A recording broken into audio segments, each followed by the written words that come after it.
Hello. Hey, welcome back, everybody. Ben and Woods, 97.3. The Fan, fabulous to be in here with you this morning. With every passing day, life gets a little bit easier.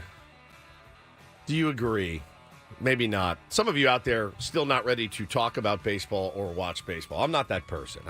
I will never be that person, no matter how devastating it gets, but it is good to be here this morning. Had a great night's sleep, feeling pretty good this morning. I'm Woodsy. That's Paul Reindl. He's the executive producer. Good morning, Paulie. Hey, how are you? Doing well. And Benjamin Higgins, your friendly neighborhood sports anchor, joins us as well. Benjamin, how are you, my friend? Good morning. I don't know that it's getting easier. I never stopped watching baseball like you. I never do. Yeah. I at the television station, I live amongst many Dodgers fans. Do you? I didn't know that. Yeah, in TV, there's a little. It's more of a nomadic lifestyle, Big so time. you get people moving around a little bit more, and we definitely have a good chunk. I mean, it's not the majority, but there's definitely a core group of Dodgers fans that I have to interact with on a daily basis, and they're actually quite normal, reasonable people. Sure. Which is completely the opposite of the Dodgers fans that we interact with on this show and social media. It's like they're like totally different fan bases. Yeah. And it's hard. I have to sometimes remember that there are regular, normal people who are Dodgers fans. They're not all like the ones that seem to gravitate toward my mentions on Twitter. But, it's fine. It's fine. And I like them, and they're happy, and I had to be happy for them, especially because one of them is our big boss, our GM at the TV station, is die-hard Dodgers fan. That's the worst. Is he he's a diehard Dodger fan? Is he a knowledgeable baseball guy, too, or does he only watch during the... he's a big sports fan. He's got, season tickets to the Lakers. He goes up to the Dodgers games. He's, sure. That's good. He's knowledgeable, but he's also so polite and friendly. I mean, he's like... It makes you nuts, actually. Yeah, exactly. You want him to be more of a jerk. And he was... Leon, he's great, but he was just floating on air, just walking, through the station yesterday. Had to stop by, just, very friendly, stop by, but had to see me yesterday, of course. Had to make a point. We work on completely opposite corners of the building, so there's no accidentally walking by my desk. He's definitely making the rounds and made sure to see me. And I actually am. I'm happy for him, and I'm happy for Michael, our 7 p.m. producer, who's a longtime Dodgers fan, real smart guy. Sure. Has cheered for the Dodgers as long as I've known him. I assume he grew up cheering for the team. So they're not all Dodgers fans. Some of them are okay. I have a lot of fun with them. When it crosses the line to getting like hate mail and stuff, that sucks. But like having fun with them and busting balls is great. Like it's great. It's what makes sports and baseball in particular, because the season's so long, it makes it so much fun. It really is a fun part of my day, and there's a couple of them that I love giving it to, and they love giving it back to me. That I don't take offense to it, because if I'm going to dish it, I got to be able to take it, and it's just hysterical to me. Now I will say, I can't thank them enough for all the work that they're putting in on the Ben and Woods show. And Paulie let me know this morning. I don't know. Should we even reveal this secret or just keep the good train rolling? Interesting. So it's a good idea. Like, it's a good thing. So we started... Dodger fans, let me just say welcome. Welcome. And to everybody on our YouTube channel that's leaving a lot of comments. Stay active. And climbing those videos up the charts on the algorithm. And Paulie, thank you. Thank you very much. When Paulie came to us, a year and a half ago, whatever it was, and says, guys, we got to be on YouTube. I was vehemently against it. Vehemently. And I said, no. I said, we're a radio show. I don't want to take away from our radio product by, having a camera, and then, the more we did it, the more I thought it made sense. So he starts putting videos up. He's like, hey, we made $7 this month. I'm like, see, this isn't worth it. This is stupid. What are we doing? Let's not tailor our whole lives around a YouTube feed. And I don't think we do. We do a decent I think job. It takes away from our show now. No, it's become I think pretty normal. I think we got it figured out. But Paulie came this morning. He goes, oh my God, man. He goes, it's insane. He goes, it's all Dodger fans in our YouTube mentions. He's like, we made $90 on one video. I go, are you kidding me? I'm like, this is how these little turds on social media do it. You like infuriate somebody. They start commenting. It boosts the algorithm. The advertising money goes up, and you get, you make a little bit extra catch. Now, $90 at the end of the day isn't much, but like when we need a new light or when we need a new podcast microphone for our live stream, we got it. Thank you. Thank you guys for supporting us. That's what I wanted to say this morning. So we're going to probably be posting more Dodgers content on our YouTube channel.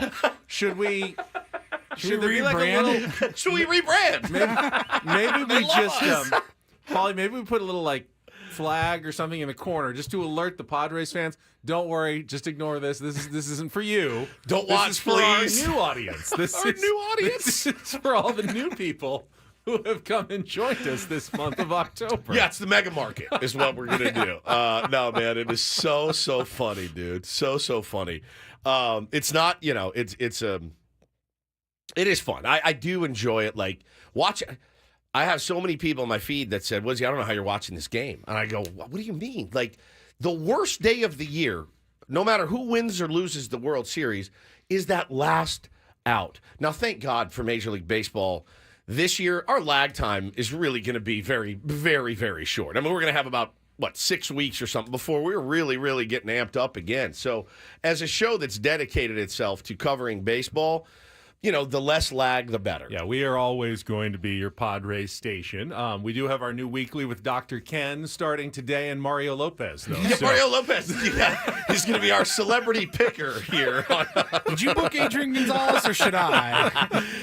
Coming up next, Chase Utley joins the program, and our fans are just like, what are you guys doing? Like, I wanted Padre. Phones. Jerry Hairston Jr. is on the line. Dude, some Dodgers analyst. It's crazy. Paulie told me that this morning. I go, all right, well, I mean, I guess just keep it coming. I guess let's just poke the hornet's nest. I mean, again, as long as you're not sending hate mail with like pictures of doo-doo to me, then let's just have some fun with it. It really is. It's fun. And the baseball playoffs, man, they just have not disappointed. They just have not. I mean, obviously we're disappointed, but if you weren't, I don't even want to say if you're a casual baseball fan. If you're a casual baseball fan and your team's not in it, I don't know that you're watching. But I'm such a hardcore baseball fan that even when my team is out of it, I cannot stop watching the games. I love the strategy. I love the unsung heroes.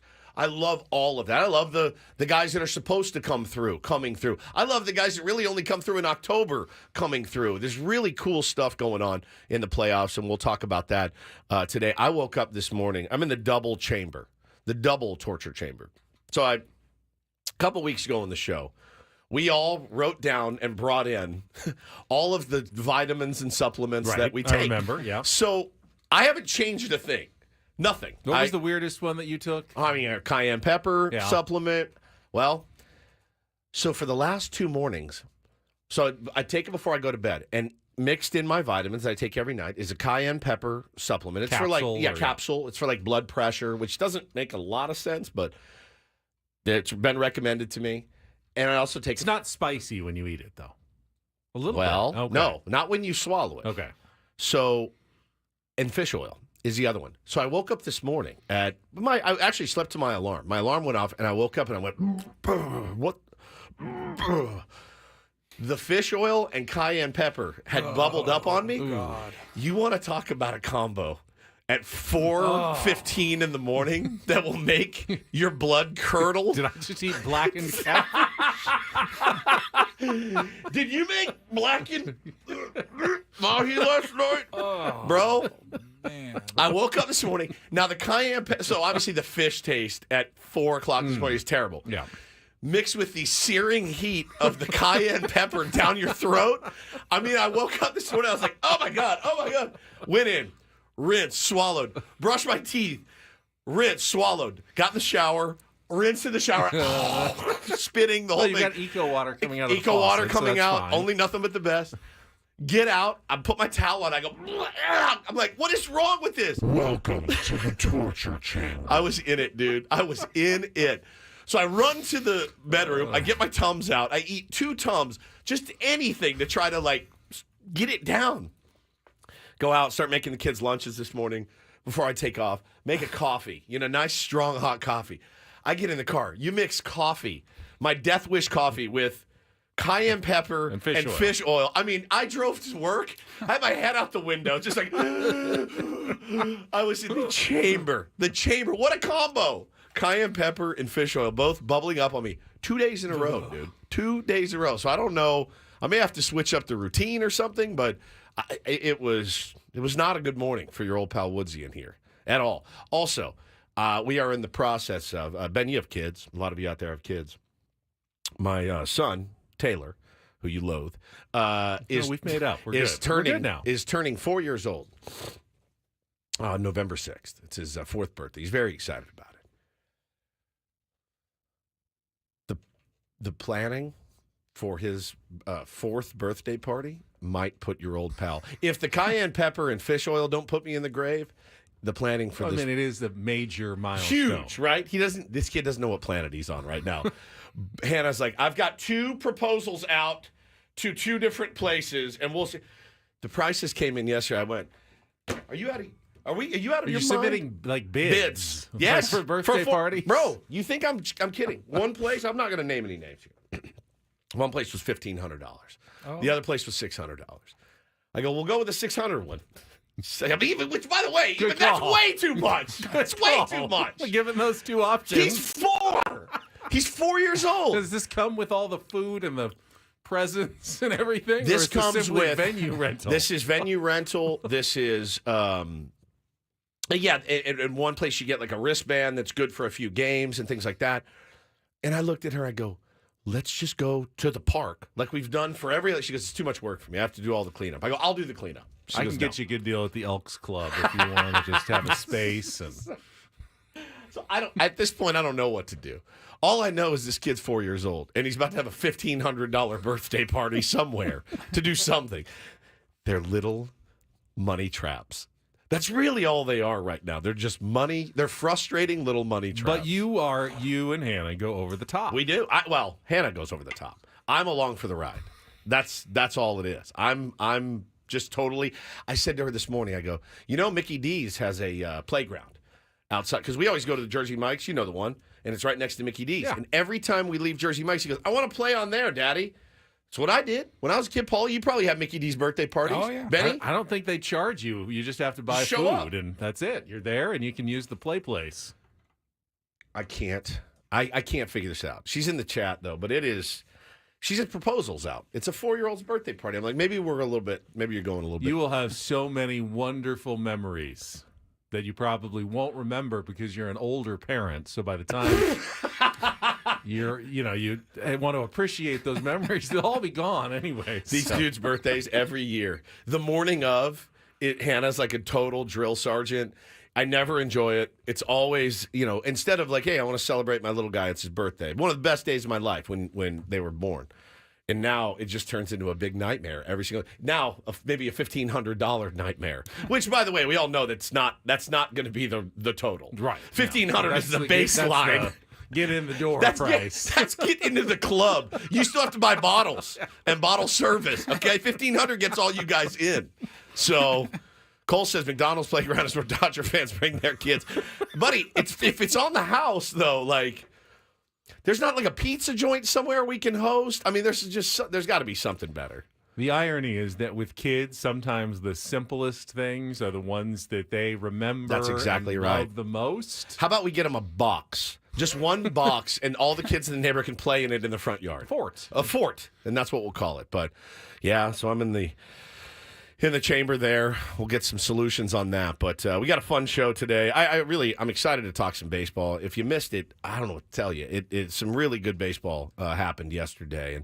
And I also want to, we'll talk about the menu next. But let's look a little bit, turn the page a little bit. Yeah, we'll start looking ahead toward the offseason and the decisions facing the Padres. We will set the menu for the show.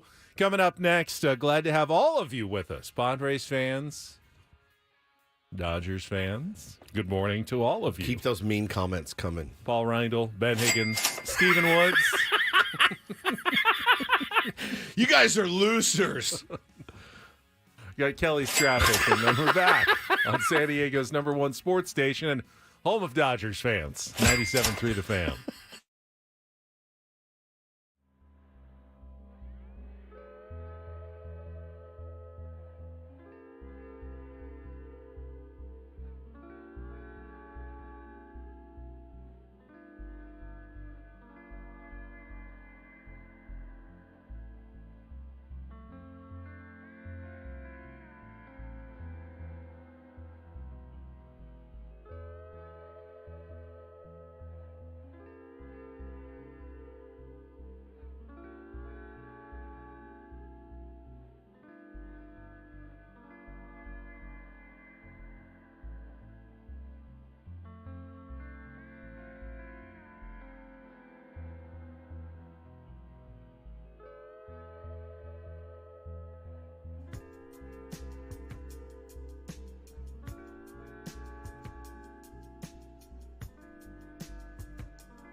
All right, here we go.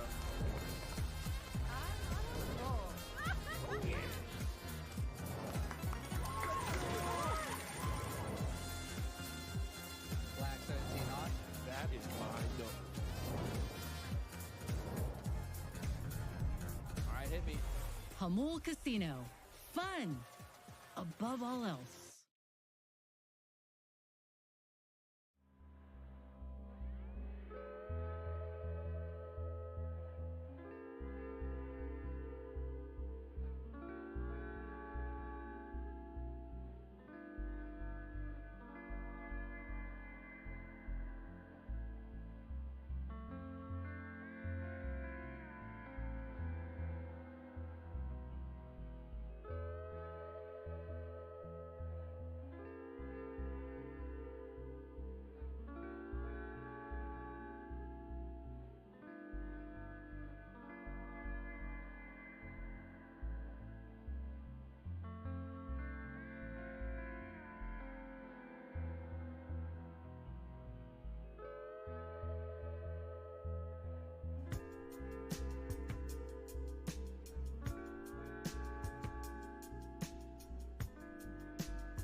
All right, here we go.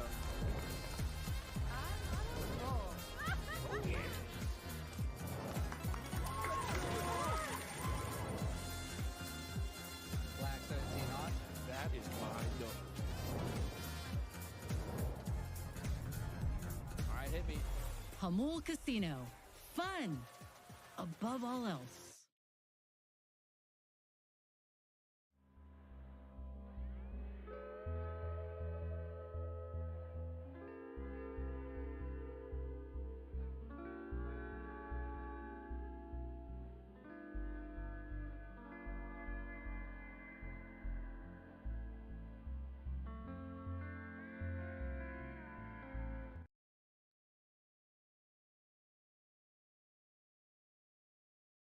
As you said, Woods, we're going to start looking ahead a little bit, including a question that we're going to ask coming up in our next segment, where we used to have our Padres wrap-up. Now that the season's over, I'd like to continue as much Padres talk in that segment as possible. Would you concur? Yeah, absolutely. Yeah, It's 6:35, kind of a time we're going to get some Padres baseball most days, even during the off season. We've never been the show that covered the Padres because we had to. We've always been the show that covered the Padres because, well, we want to. And a lot of shows will be moving back to their regular scheduled program. We will not. We will be doing what we've done every day for the entire year, starting January 1. That's true and not true. We did want to do it. Correct. We weren't allowed to. We also, yes. No, we enjoy it. We want to do it. But in 2018, most shows in town were still talking about the team that left us and the sport that left us. Correct. And whether it was pro Chargers or anti Chargers or whatever, like that was still the conversation. And honestly, maybe rightfully so. Sure. The Padres hadn't warranted a lot of the conversation yet. We chose to go against the grain a little bit. Actively go against the grain a little bit. And then a year in, they signed Manny. They brought up Fernando. Yeah. You know what I mean? Like it was a good time. We were right there right before it got real fun. But, we kind of went against the grain there for sure. We're going to keep doing our thing. I mean, I still think baseball is a tremendously exciting sport in my mind. Massively. Oh. And while I also like football, you get a game like last night's. I don't know if anyone watched the Bills and the Jets. Heard it was like great. 20-plus penalties, just constantly stopping down the officials, just every play over and over. And it was a close game. Aaron Rodgers had a chance to come through at the end. They did not. The Jets lose again. But honestly, I thought the baseball games, especially the Dodgers-Mets game, had a lot of intrigue, and it's not just football that can provide that edge of your seat excitement. I think especially playoff baseball that delivers, and pretty consistently this postseason it is delivered over and over again. Woods, bro, it is. Yesterday was nuts. I mean, it was nuts, and you see what a team like the Dodgers is made of. You see what a team like the Mets having to hold on and scrap. You see the Yankees. You saw the Guardians really make. In a game you felt like they had no chance of being close in. You felt like they were dominated. Next thing you know, you look up and you go, oh, my God, they got to bring their closer in for a 5-out save because our old pal Timmy Hill gave up 3 straight singles. Big day yesterday if you're a Padres fan. You had several former Padres towing the rubber yesterday in the big leagues. I mean, I listed 5, and I forgot the main one, Sean Manaea, who pitched in Dodger Stadium yesterday. Feels like at some point, A.J. Preller's been around now almost a decade.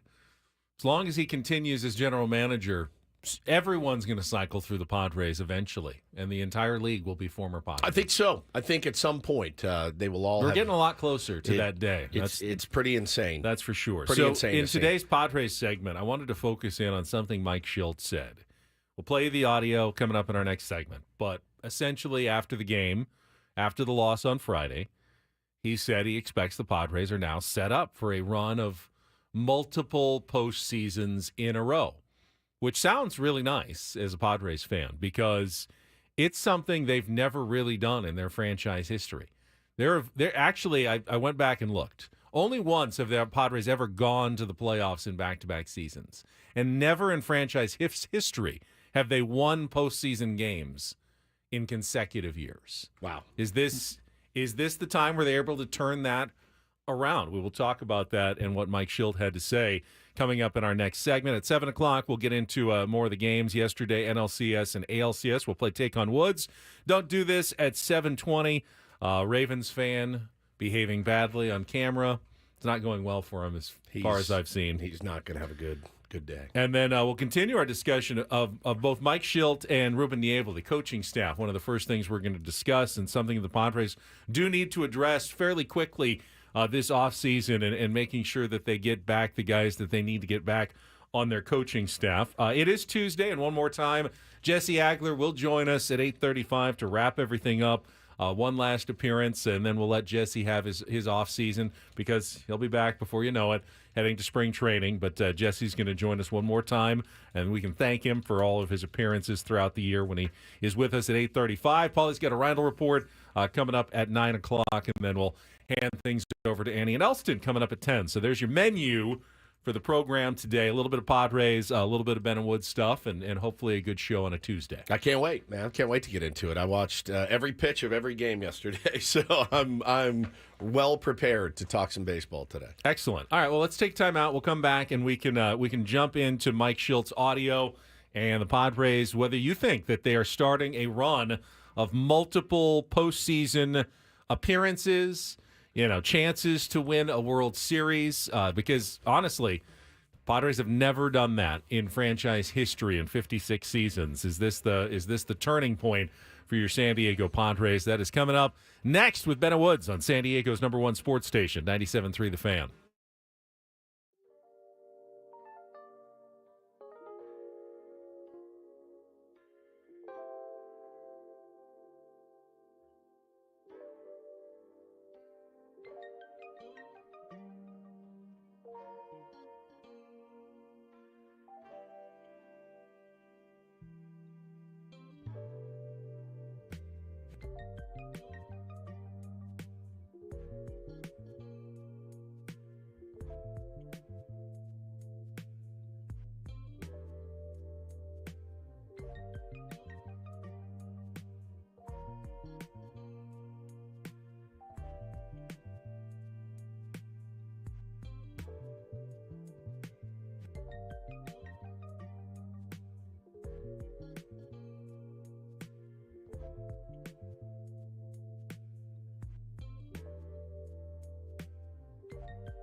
All right, I want to play the clip because Mike Shildt didn't mince his words after the loss on Friday. Yes, it was a painful ending to the season for the San Diego Padres, but the skipper thinks his team is positioned well going forward. He stays positive, doesn't he? He does. And there's no doubt about that. Now it's our job to and analyze what he says and decide I've not heard this, so. if we agree or not. So here was Mike Shildt after the game on Friday. Back to Jeff's question about summing up the season, being able to regroup as quickly as this organization did, and like you said, cut whatever it was, $90 million, and we also lost a lot of big name free agents that went elsewhere. But again, I give AJ and our group credit. We compete with what we have, and what we have is really good. And we got a good foundation moving forward. I don't expect this to be a one-off. I firmly expect this group to come back and be ready to go for the consecutive playoff run for 2, 3, 4 years. That'll be historic in San Diego baseball history. As far as the payroll goes, ultimately it comes down to playing good baseball, and we did that all season. But do you think that the scales are kind of tipped by the fact that, the Dodgers are going to just keep spending? I mean, that's not going to change. No, it's probably not going to change. But I give, zero energy or thought towards that. Blessed to work with the club we've got, and we're going to get the most help we have, and what we have is plenty, and I'm confident in our ownership, and AJ will only compliment what we are doing now. Well, it would be, as Mike Shildt said, historic in baseball history in San Diego to make the playoffs multiple seasons in a row. The only time the Padres have ever gone to the playoffs in back-to-back years, 2005 and 2006. And they weren't exactly the greatest of playoff seasons. 2005, they snuck in with a bad division, barely were over 500, and then went out quickly in the postseason. They were better in 2006, won the division again, but again were eliminated in the first round after winning just one playoff game. And that's it. I mean, it was 1984, then a long break until 1996. 1997 was, kind of a disappointing fallback year, and then 1998 was great. And then nothing again until 2005 and 6, and then again nothing until 2020, the short season. 2021, we remember the once-in-a-century collapse by the Padres. How could we forget? 2022, made it to the NLCS. Fun. Yep. 2023, off the cliff. Collapse, disappointing, off the cliff, and now back to the playoffs in 2024. This has not been a franchise that makes consecutive playoff runs like, hello Dodgers fans, like the LA Dodgers do. They go back to the playoffs year in and year out, which is clearly a better strategy. If you want to win the World Series, yes, get more chances at it. You want to have good players and you want to have everything come together. But you also just need a lot of chances at it. Yeah. Because there is so much randomness in the playoffs that the more times you get there, clearly the better chances you're going to have of at least once surviving all the way through and making it to the World Series or making it to that World Championship. Now, the question as we head to traffic is, do the Padres have that foundation, as Mike Shildt said, to make the consecutive runs like the Dodgers have been doing? And we're going to talk about that right after Kelly's traffic here on 97.3 The Fan. From the 97.3 The Fan Traffic Center, here's Kelly Danick. Traffic is sponsored by Alta Beauty. They got that stalled school bus out of the way in the Hillcrest area, southbound 163 near Washington, so speeds are looking better there. We do have a stalled car on the University Avenue off-ramp, northbound 805. Also traveling on westbound 52 past the 125. Collision in the center divide, south 125, dealing with a crash just past Lemon. Everything is over the right shoulder. I got a couple problems in the North County, southbound 5 coastline right before Birmingham. A collision, not sure if lanes are blocked. And in Fallbrook, south 15 past Mission Road. Collision involving a motorcycle appears to be all in the center divide. The Emerald City came to Ulta Beauty with wicked collaborations from REM Beauty by Ariana Grande, It Brushes for Ulta and OPI. Hurry in, these fantabulous products won't last long. See Wicked November 22nd, only in theaters. Ulta Beauty, the possibilities are beautiful. I'm Kelly Danik with Ben and Woods, San Diego's #1 sports station, 97.3 The Fan. Woods, I would think that this past season set at least a few Padres fans' minds at ease when it came to the questions of, is Manny Machado still in his prime? Will Fernando Tatis Jr. bounce back to somewhat of the levels that we saw before injury and suspension? Those questions were answered, I think, fairly positively and affirmatively. That makes you feel like, okay, at the minimum, the Padres have a core of superstars that is still going to be good for seasons to come. And now you add a Jackson Merrill to that mix, who I would think is also going to continue to improve and be a core member of that team. That's a really good place to start for any franchise that wants to make consecutive playoff runs. Yeah, no question. And there's a part of me that agrees with our buddy Mike on Twitter, who says Shilt's comments are pure eyewash to end the season on a positive note.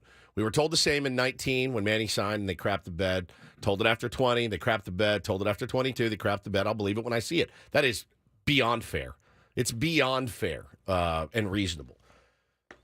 It is, I think, something that you say if you're the manager who just lost a devastating 2 games in a row where you didn't score for 24 innings, and I think it's something that you say to maybe yourself, really. Like, I as I think about it here, I'm pretty certain we can do this again.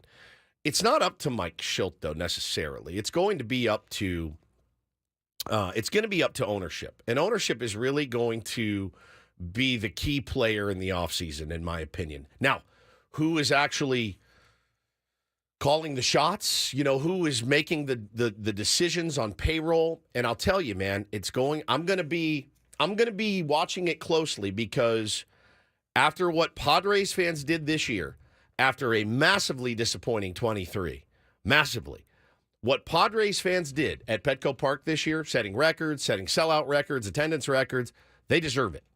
They deserve it. Period. The end. So it's going to be real hard for me to stomach we got to keep it lean again. There's only so many miracles AJ Preller and Mike Shildt and that crew can work. So I'm not saying you have to go out and spend like you did in 23. I'm not saying you have to blow past the tax, but you got $500 million. Yeah, Juan Soto. You got to continue to make smart decisions. And AJ this year, I thought, made a lot of right decisions and a lot of smart decisions.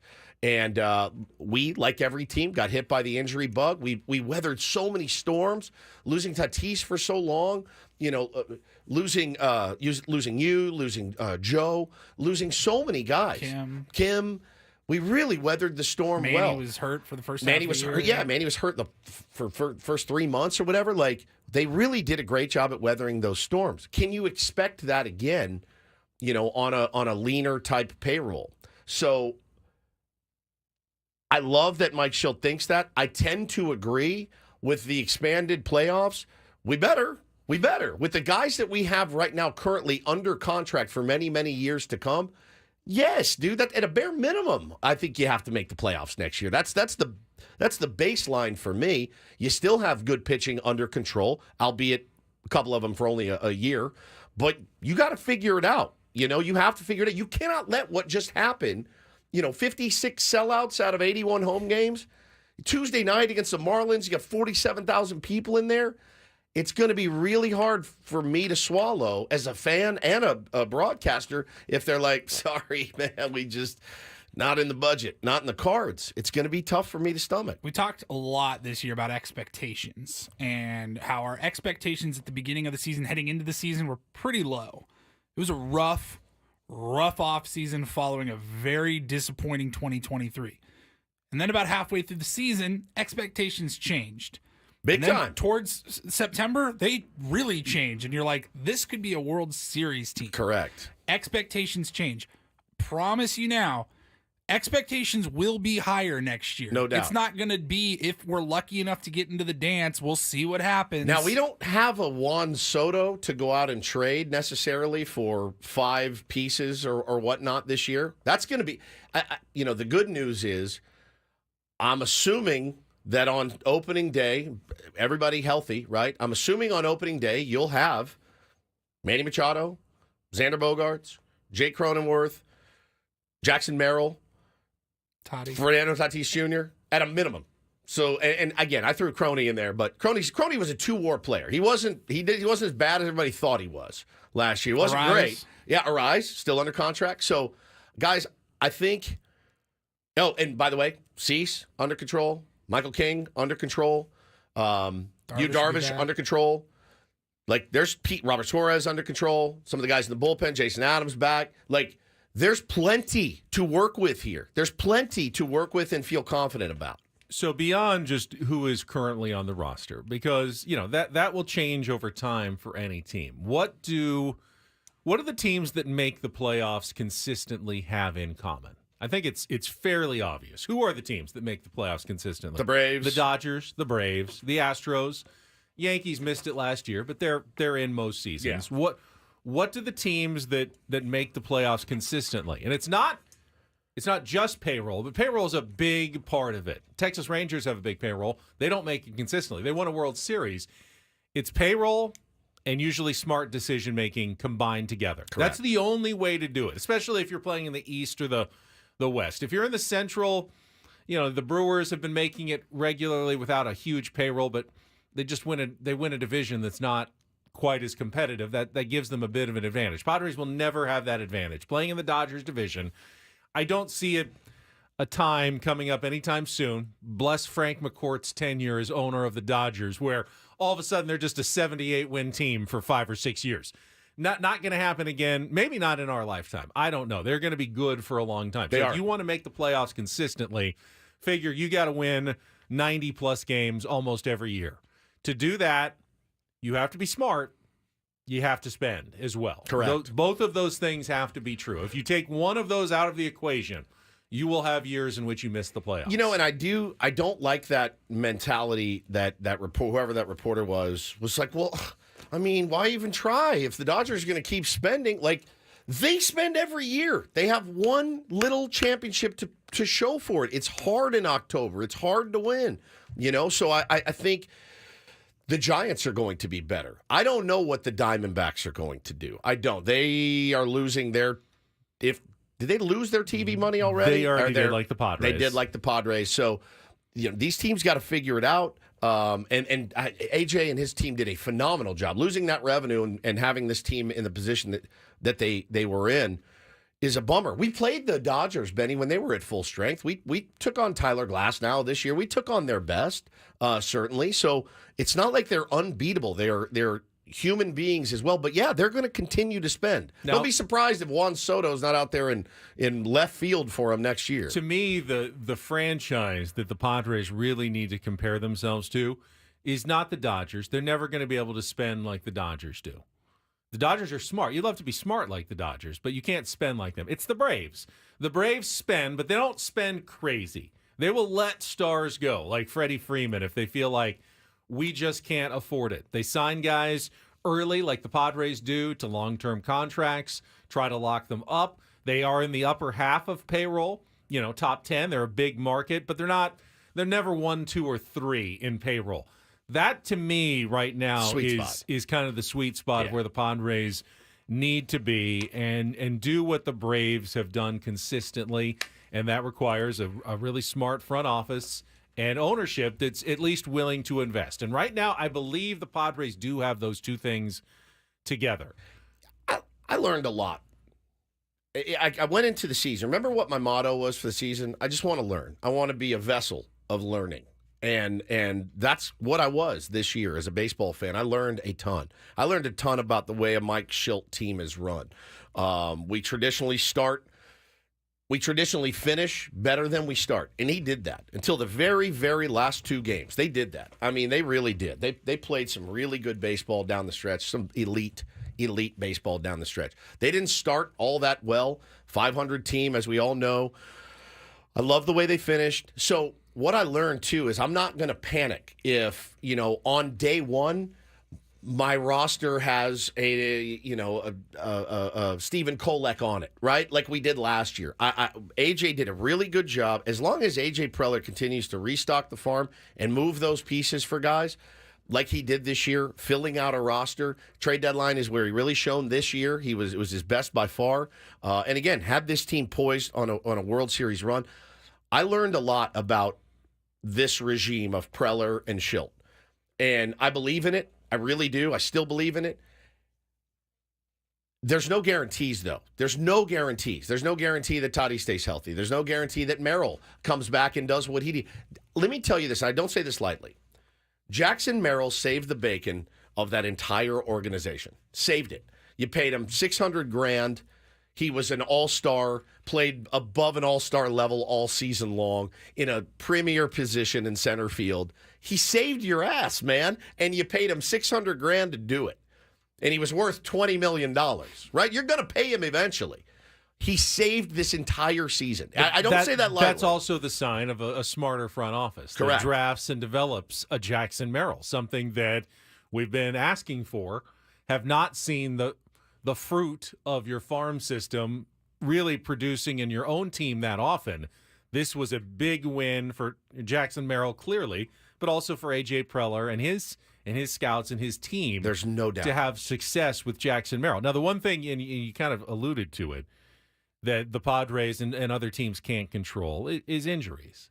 That any team is susceptible to injuries, except for the Dodgers. The Dodgers had debilitating injuries this year, but because they spend so much, if the Dodgers had to cut $100 million from payroll and had the injuries that they had this year, they wouldn't be in the playoffs. Correct. But because they have so much money to spend on their MVPs, and they can bring in a Teoscar Hernandez and really not blink, and they can have enough, even when they lose so many pitchers, they can still pick up, a Jack Flaherty and a Yamamoto for $300 million. They can survive losing as many pitchers as they did and still make the playoffs. They are and thrive in the playoffs. They are kind of bulletproof at this point when it comes to. I don't see the Dodgers really missing the playoffs. They would have to have so much go wrong, which means that's one of the spots that's taken almost every year. Yep. Could the Padres beat them out for a division title? Sure. We saw they almost did it this year. It's possible, but you need a lot of things to go right, and you need a lot of things to go wrong for the Dodgers, which means you're competing for that wild card most years, which is great that it exists. I mean, imagine an era in which baseball was still just the division winner gets in. I mean, it would feel fairly bleak and hopeless. We would be pivoting to straight San Diego Seals talk on this radio show, because if that were the case, I mean, again, like I said, with the expanded wild card, teams getting in, it's a baseline for the San Diego Padres with what they have committed to, all the players that they have committed to, some mistakes, some not, some TBD. It's the baseline.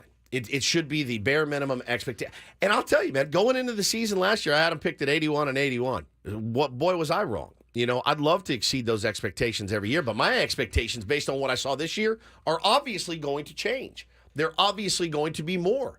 And I know you're going to lose guys. I know guys are going to leave for free agency. That's not my problem. I just listed 7-8 guys that you can build a team around and add pieces to that should get you into the playoffs. The tough part for me is going to be it took 10 years in the AJ Preller era, right, for him to finally have his best a 90 win season. A 90 win season, a playoff team, easily the best roster, the most complete roster top to bottom. Yeah. Took him 10 years. Can he do it again next year? Because he kind of has to. Got to. He hit all the right buttons this year. Is that going to happen again? Well, I mean, he's not a player where, his skills are declining. He should only be getting smarter, more experienced, more savvy as a general manager. And learning from your mistakes. This is Peter Seidler's faith in him kind of paying off. This is why Peter kept saying, no, I'm sticking with AJ, because he knows consistency, stability is actually usually a good thing in professional sports. I think the other big question is, does Mike Shilt's message continue to resonate with players going forward? We'll talk about the manager and his status coming up in our next hour. And when we come back, ALCS Game 1, NLCS Game 2, and take on Woods, all coming up on 97.3 The Fan.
It's always weird that the one series in the championship series is done with 2 games before the other one even gets started.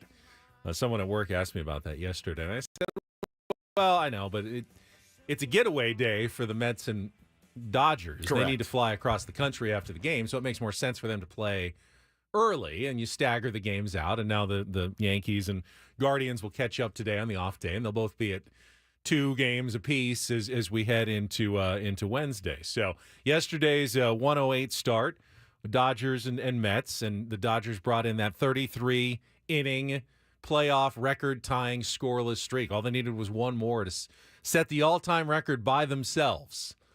Didn't get past one batter. They went with the bullpen day, just like they did against the Padres with Ryan Brazier starting. Different story, though, when Francisco Lindor takes the first at-bat of the game and hits the home run, ends the streak. It definitely felt like a weight was maybe lifted off the Mets' back, and the Dodgers all of a sudden remembered, all right, it's not going to probably be quite as easy as it's felt the last few days and not giving up any runs at all for 3+ games, 33 innings. And that changed things a lot, I thought, yesterday. I think it did too, and it was an unbelievable AB from Francisco Lindor up there battling, fighting off tough pitches, and finally got one down the middle of the plate, turned on it, yacked it out of there, 1-0. So, that was definitely necessary. And I thought, I told you this, my little theory here before the show started, Benny. One sec. All right. Did that taste like cayenne or fish oil? It's finally up. Everything's finally gone. Now that was just a normal cough. Every manager in the postseason, I like to call it a playoff balloon. They've got a balloon, and they can keep blowing into the balloon.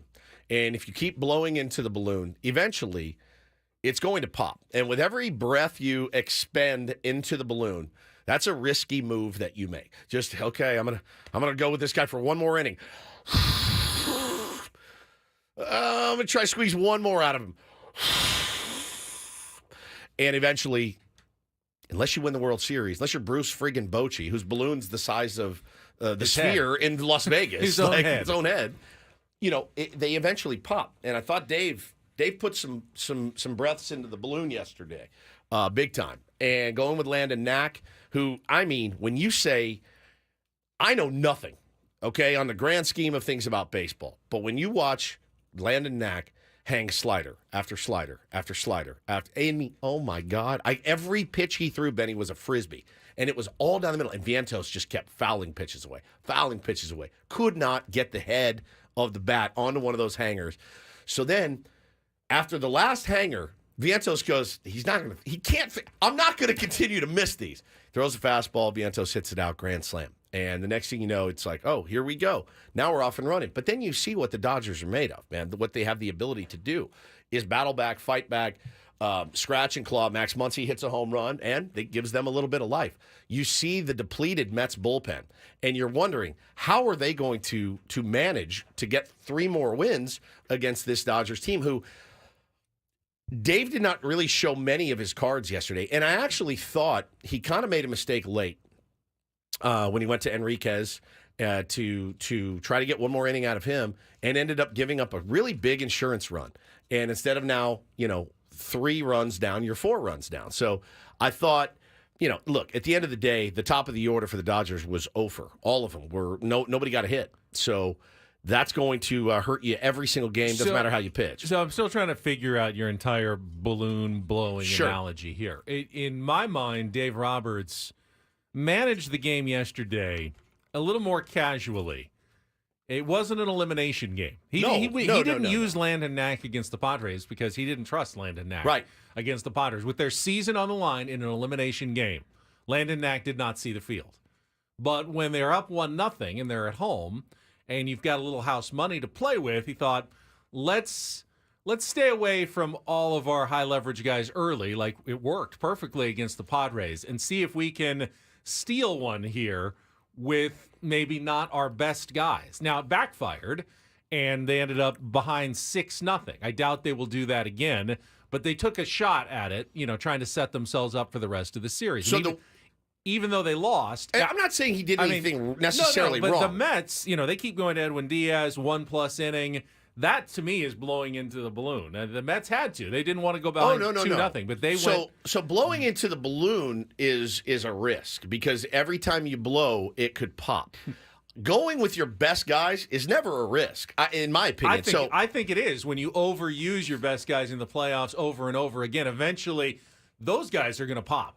When you go to the same relievers over and over and over again, they are going to give up runs eventually. Yes, they're your best guys for a reason, but you also can't use them indiscriminately throughout the postseason. No, and I'm not saying indiscriminately, but what are you telling your offense then?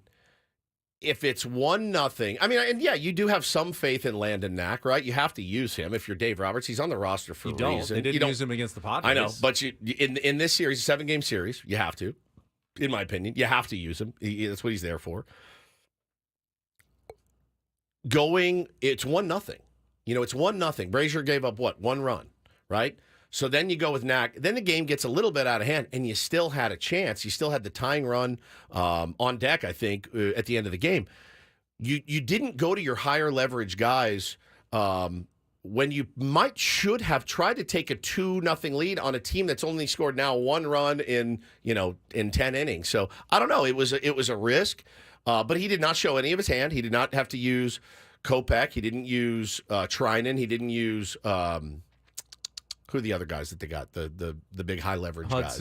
Hudson. Did he pitch? No, he didn't pitch. No, he did. He did pitch. He did pitch. But your really high leverage guys you did not use. You did not really stay in the game there, even though you did have a chance to win at the end. I didn't think it was a huge mistake at all. He going with Brent Honeywell, by the way, who pitched really well in his postseason debut. Putting him out there for one more inning was a it could backfire on you. They lost the game. They lost. If I'm a Dodgers fan, I'm probably trying to paint it a little bit as a moral victory. At least you forced the Mets' higher leverage relievers into the game. You had the tying run, go-ahead run at the plate. Mets tried to kind of give it away, kicking it around on defense. God, did they ever? And without a big double play there to end the inning. What was that, the 6th inning or whatever it was? Dodgers could have absolutely come back and stolen that game. They put stress on the Mets. They didn't make it easy. But ultimately, the Mets did what they wanted to do in the first 2 games, just like the Padres did at Dodger Stadium. They got their split, and now they're going home with home field advantage. Question for you. If Brazier throws a scoreless first, is the plan the same for Dave Roberts? So. Do you? I do. I can't imagine that one solo home run change the entire plan of the game. Okay. If it was 4-0, then maybe you stay away from if you were going to go with your higher leverage guys early like he did against the Padres, maybe you change the plan, but you wouldn't change the plan at 1-0. It's definitely an interesting way to manage. It's fun to watch how these guys can use and deploy the guys that they have in their dugout. And he's got a really fresh bullpen with a Walker Buehler start. He may need it. He may need it in New York. He will need it in New York. There's no question about it. But it was a really interesting game how it played out. And going with guys for an extra inning here or there, ended up costing him 1 insurance run. Now again, the top of the order going 0 for 19 is you're not going to win many games if you're the Dodgers.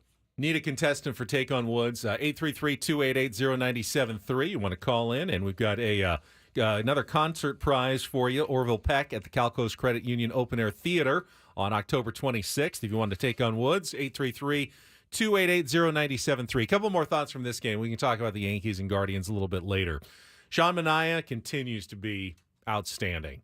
5 innings, 2 hits, did give up the 3 runs, 2 earned, but that slight drop down that he's incorporated this year, just going at a lower arm angle, he's been a different pitcher for the Mets. He made Shohei look foolish, man, on one swing. Holy cow. Tanner Scott and Sean Manaea now, the kryptonite for Shohei Ohtani. I also thought it was funny. Not that we haven't seen it with the Padres and Jurickson Profar, but did you see Mark Vientos? Yeah. And took it personal. The Michael Jordan, baby. That they intentionally walked Francisco Lindor in an obvious intentional walk situation. Runners at second and third, open base at first. Lindor, who's been red hot, had homered in the first inning. He's up again in the second inning. You don't face Francisco Lindor again there. No. You just don't. So you obviously walk him to get to Mark Vientos, who had a really great at-bat and ended it with the grand slam. But he took it personal. I can't say I was overly disappointed to see Kike Hernandez leave 17 runners on base yesterday in some really, really big situations. So that gave me a little bit of joy. It just feels like if it was so easy, if everyone just took baseball more personal, right, they'd all be MVP. Correct. All you have to do is take it personal, and all of a sudden, what is usually a very hard game becomes as easy as pie. There's something to that. Just take it personal. There is something to it. There's something to it. Pitchers are good at it. Hitters, it's hard. It's a fine line between wanting to be really relaxed and not do too much, and also being very pissed off when you're up there. I think there's a fine line to it. But I loved it. I thought it was a really good game, man. And again, if you're a Dodger fan, you can't hang your head too much because you had a chance there in the ninth inning, and the Mets and their defense was just horrific yesterday. They got to clean that up if they want any chance. And, you're seeing these guys come out of the bullpen. You're like, oh, my God, Phil Maton. They asked him, former Padre great Phil Maton. They said, so what was that like navigating all that traffic? He goes, it was stressful. I mean, you give the Dodgers extra outs, they're going to almost every time. I feel like the Padres, made the one mistake. Manny had the one bad throw in the series, turned into an extra run. You give the Dodgers an error, they're going to capitalize on it. Damn near every time. Yep. All right, we got some contestants on the line. Let's do it. Let's play Take on Woods.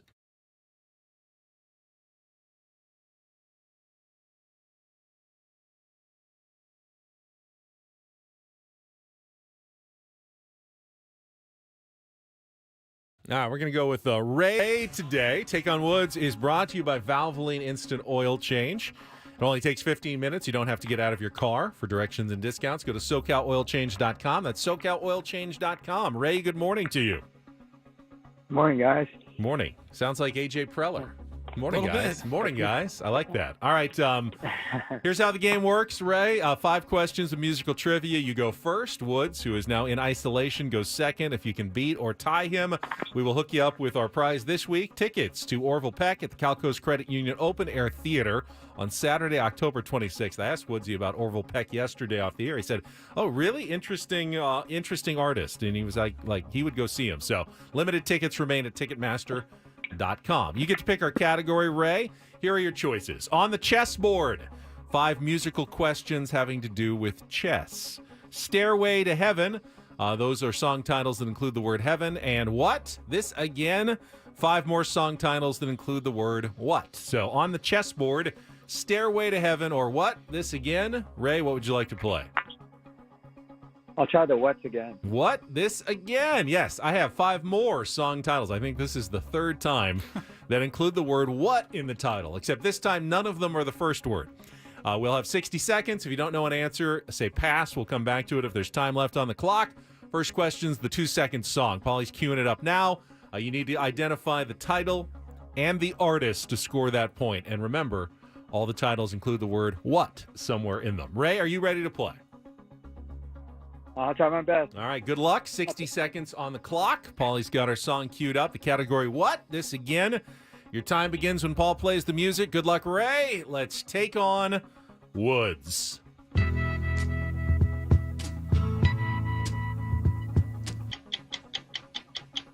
Pass. Scottish DJ Calvin Harris had his biggest hit when he teamed up with Rihanna, for which 2016 song written by Taylor Swift using the Swedish pseudonym Nils Sjöberg. What is love? Incorrect. The first line of which 1978 hit by the Cars is, I don't mind you coming here and wasting all my time.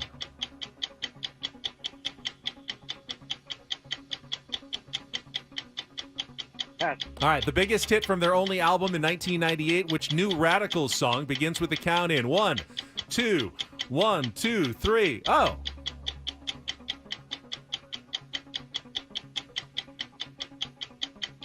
Pass. All right, gold jewelry shining so bright and strawberry champagne on ice are just 2 of the luxurious items listed by Bruno Mars in which 2017 hit.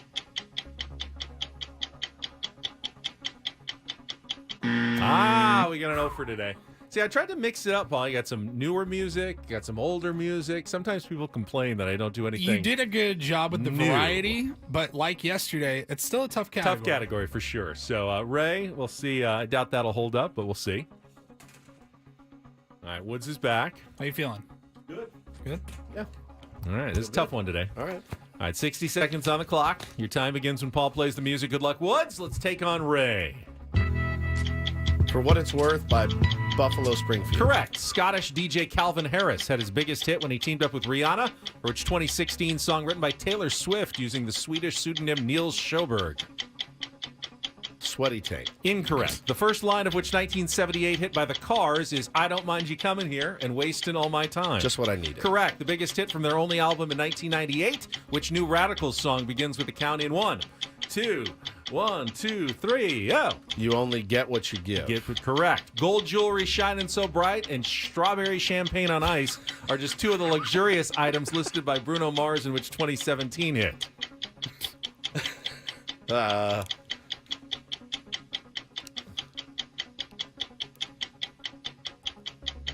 Taint's alive. Well, you got your new stuff. You got your old stuff. You couldn't get the new stuff. Shocker. But 3 is good enough to win today against Ray. That was another what category. For what it's worth. Okay. This is what you came for. Is the Rihanna Calvin Harris. You have. Just what I needed. You get what you give. And that's what I like by Bruno Mars. So congratulations, Woods. You are victorious today. Thank you. How did he do? He didn't get any. Oh. It was a tough category. All right. All right. We'll give away the Orville Peck tickets maybe a little bit later in the Orville program. Peck. to someone Interesting. else. I said that. Guy. Interesting. You told guy, me that man. he was an interesting artist. Interesting artist. Very interesting. He wears a mask. He does. It's cool. It's like Daft Punk or something. Kind of. It's more like a Lone Ranger mask. Oh, okay. Yeah. It's cool. He's got a Interesting. really interesting vibe and sound. Now, do you remember, Ben, you rapped the lyrics to that Bruno Mars song, question number 5. That's he what did? I like. Your ass invited, so go on and get to clapping. So pop it for a player, pop it for me. Turn around and drop it for a player, drop it for me. I'll rent a beach house in Miami. Wake up with no jammies. Nope. Lobster tail for dinner. Julio, serve that scampi. Julio, you've got it if you want it. Got it if you want it. Said, you got it if you want it. Take my wallet if you want it now. Jump in the Cadillac, girl. Let's put some miles on it. Anything you want, just put a smile on it. You deserve it, baby. You deserve it all, and I'm going to give it to you. Fantastic. The scampi. Julio, make the scampi. I like a good scampi. Scampi is like maybe a once a year type treat. scene. It's a treat. Yeah. It's just, hey, I'm going to slather this in massive amounts of butter. Not just slather.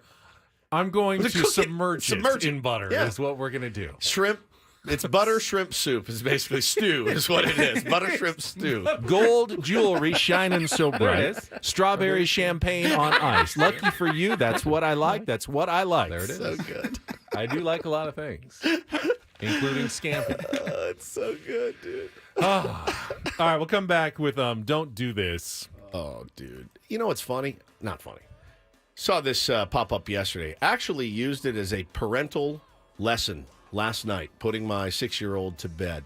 A Baltimore Ravens fan whose life is forever changed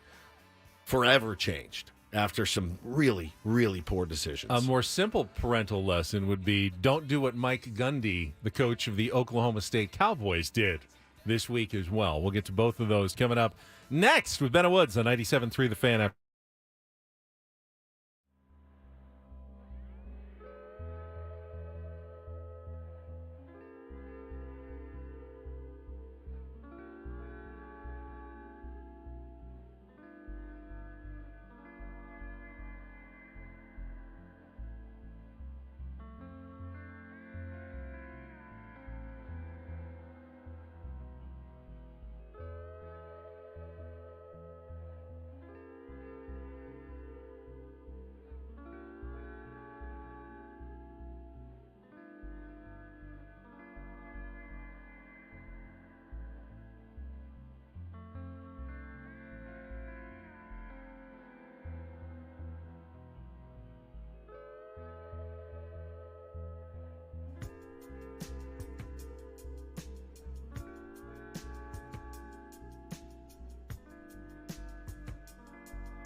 hit me. Hamul Casino. Fun above all else.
All right, here we go.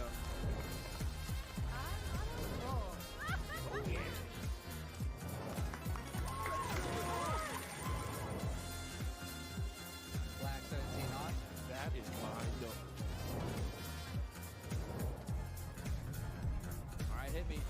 Hamul Casino. Fun above all else.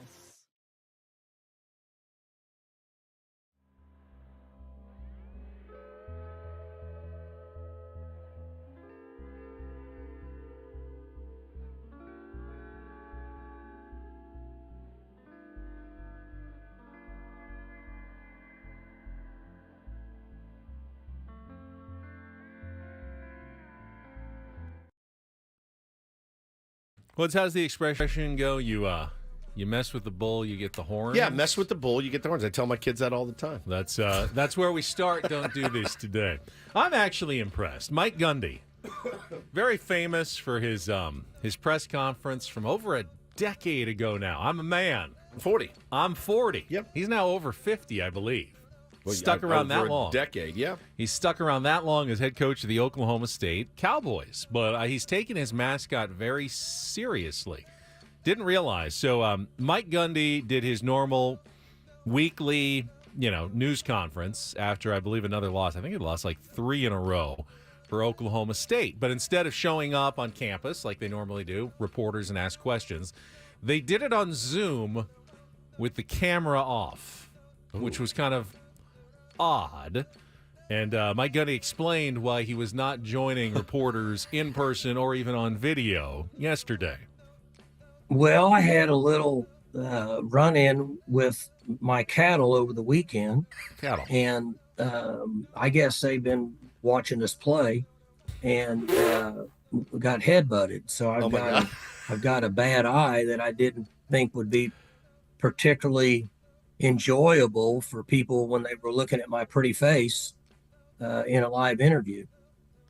But more importantly, it's full of blood and I get dizzy, and so it's not easy to be upright and be in a normal function. But other than that, I'm doing great. All right. Well, here's the most simple don't do this ever. Don't stick your head in your cattle's face to get head-butted. Yeah, he's got a full ranch, apparently, that he maintains. It is for sale, Woods, if you're interested. I'm not interested. $8 million for the Gundy Ranch. Not even a little bit. He said now that the kids are out of the house, it's becoming harder to maintain. He's 57 now. 57. That was 17 years ago. Come after me! I'm a man! I'm 40! I'm not a kid! Write something about me. All right. Yeah, another injury I can promise you I'll never have. I will never, ever get head-butted by cattle. I don't give a rat's ass about Twitter. So good. So good. Yeah, this story here, the next one, is just insane. And like I said, I used it as a little parental guidance last night. You guys have probably seen the story of the Baltimore Ravens fan walking through the streets and looking for Washington Commanders fans to beat up. And that's exactly what he did. He had his buddy filming it because that's what this generation does, commits crimes and puts it on the internet for some dumb reason. It's wild. You know how many crimes I broke? Is it still a crime when you beat up an opposing fan? Yes, it's always a crime. Yes, Okay. yes, it is. And you know how many laws I broke? I don't film them. Be like, hey, watch this. I'm about to go buy this from this guy in the alley. Like, no, you don't do that. But look, I'm glad he did because this guy is really in for it. So it shows him walking up and his buddy behind him kind of egging him on. Where's the stragglers? Where's the stragglers? Oh, we got a couple of stragglers. Walks up to two Commanders fans and just whack, right hook. Puts kick, one to sleep. Puts one to sleep, throws the next guy down. Then the more disturbing part is he looks dead into the camera, he does the flex, and he says, I never lose. Or I don't lose, is what he said. I showed this to my son last night, and I go, we always talk about making bad decisions, right? The two paths that you can go. I said, this guy yesterday morning, he woke up, and he went to a football game with his buddies on a Sunday. Woke up, put his clothes on, went to a football game with his buddies. Now he's going to do... Probably didn't wake up His looking team for a won. fight. Correct. Yeah, his team did win. And probably didn't wake up looking for a fight. But he went to a football game with his buddies. Now he's staring down the barrel of probably 8 to 10 years in prison for assault, aggravated assault. And somebody saw the picture because, he put it on the internet. They go, oh, I know that. That's Jack Callis. I know that guy. I know exactly where he's from. I know what his LinkedIn is. I know what his Instagram is. I know where he works. His employer was contacted yesterday, fired immediately. We do not tolerate this. Out. So he's out of a job. Now the cops are coming, looking for Jack Callis. Jack Callis is going to prison. It's right here on video. It's not exactly the crime of the century. No, it was not the crime of the century. And so I told Bo last night, I said, look at this, man. Think about that for a second. He woke up, he went to a football game with his buddies, and now he's looking down the barrel of 8 to 10 years in prison for a dumb, stupid decision that he put on camera. That he had a guy filming. Hey, film me real quick. Let's go beat the crap out of, strangers that don't know it's coming. Fights happen. Fights are one thing. This was not a fight. This is walking up to two guys in a different uniform and slugging them for no reason. Like Paulie said, he knocked this guy. He could have killed this guy. I mean, big right hook to this dude's face, and he went out like a light. So think it through, man. It's not that. It's sports. We all have fun, breaking balls and everything, but it ain't that serious. Holy smokes. I know it sounds like an old man take, like, kids, you don't have to film everything, but, you really don't. You really don't. And I'm glad they did I've seen in this so case. many of these. It's insane, man. That one was terrible. I saw another one, this streamer, I don't know who he is. I don't remember his name. Jack something. Jack Harlow, not Jack Harlow. Jack Doherty. Yes. I saw it, too. We driving wrecked his car. Ferrari his or McLaren or something. Yeah. And his buddy's sitting in the front seat filming him drive while he's literally on the phone texting, clearly right Streaming, there yeah. while he's driving. And Pouring then rain. Oh crap! And then he wrecks his car. His buddy is bleeding from the head, and he starts handing out other cameras to his buddies, and he's like, "Can you get this angle? Can you get this angle? Hang on, I know you're bleeding from your eyes. Can you just hold it like this?" Like, they're just trying to get the shot, the right angle. And I'm like, it's a really, it's a really cool world we're living in right now. But yeah, Jack Callis, not your best day, buddy. Finally, a little do this. DD mega doo-doo. How about a do this for this guy over Me? here? Stephen Woods. What did I do? I'd say a tweet of the year candidate yesterday. If you're watching the Dodgers-Mets game, what was it, around the sixth inning or so, that Brent Honeywell, former Padre, was walking off the mound. And as he took the first step down into the dugout, he points down and sees a snake slithering. I think it's like a garden snake that was slithering in the Dodgers dugout. Obviously, cameras caught it. And somebody picked it up with a towel. One of the staffers, I don't think it was one of the players, grabbed it with a Gatorade towel and removed it from the dugout. But that led this guy over here to tweet, "A snake in the dugout. You don't say," with a picture of the manager of the Dodgers. Yep. Well, listen, it's the skin fits, man. How quickly did that come to you? Very. I was on the phone with Paulie, and I go, I gotta go. There's a snake in the dugout. I gotta go. I got a tweet to fire off right now. He started workshopping it with me. I did. I workshopped a couple with Paulie. I go, I gotta go. I don't know. I'll call you back. Paulie got to see it in real time. And that's Don't and Do This for a Tuesday. That was Don't Do This with Ben and Woods on 97.3 The Fan. I don't think it was a venomous snakes snake. like rats? Oh, yeah. Yes. Yeah. Interesting. It's a weird sign. It's a weird omen. If there was remember we had a cockroach in here, we went on a nice run. We would never take an animal that's normally loathed by people and try to turn it into something special. Couldn't be us. Somebody was laughing at no chance that we would do that. One of the Mets said yes. Some of the Mets fans were like, "Bro, if that was us, we would have taken that thing. We would have had a terrarium built. It would be traveling with us." Like, the Dodgers guys got rid of it. That's what the Mets do. They turn everything into a bit. Emma Key 23 says, "Look like a gopher snake." I don't really know I don't either. I just know I don't like them. I don't like any of them. So, you want to get me? Scare me with a snake? JH619. Did it harm Dave Roberts' life? Did Manny Machado put it unsettling in there. for sure. It was very unsettling. Very creepy. There was intent. Very creepy, man. It's really tiny, but still, that's way too big for me. All right, speaking of managers, when we come back, how are the Padres going to handle their own manager this offseason? Mike Shildt going into the already final year of the 2-year contract he signed. And what about his top lieutenant, the pitching coach extraordinaire, Ruben Niebla, free agent to be? We'll talk about the Padres coaching staff and where they stand heading into the offseason. Coming up next with Ben Woods on San Diego's #1 sports station, 97.3 The Fan.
Baseball can be such an unpredictable game sometimes.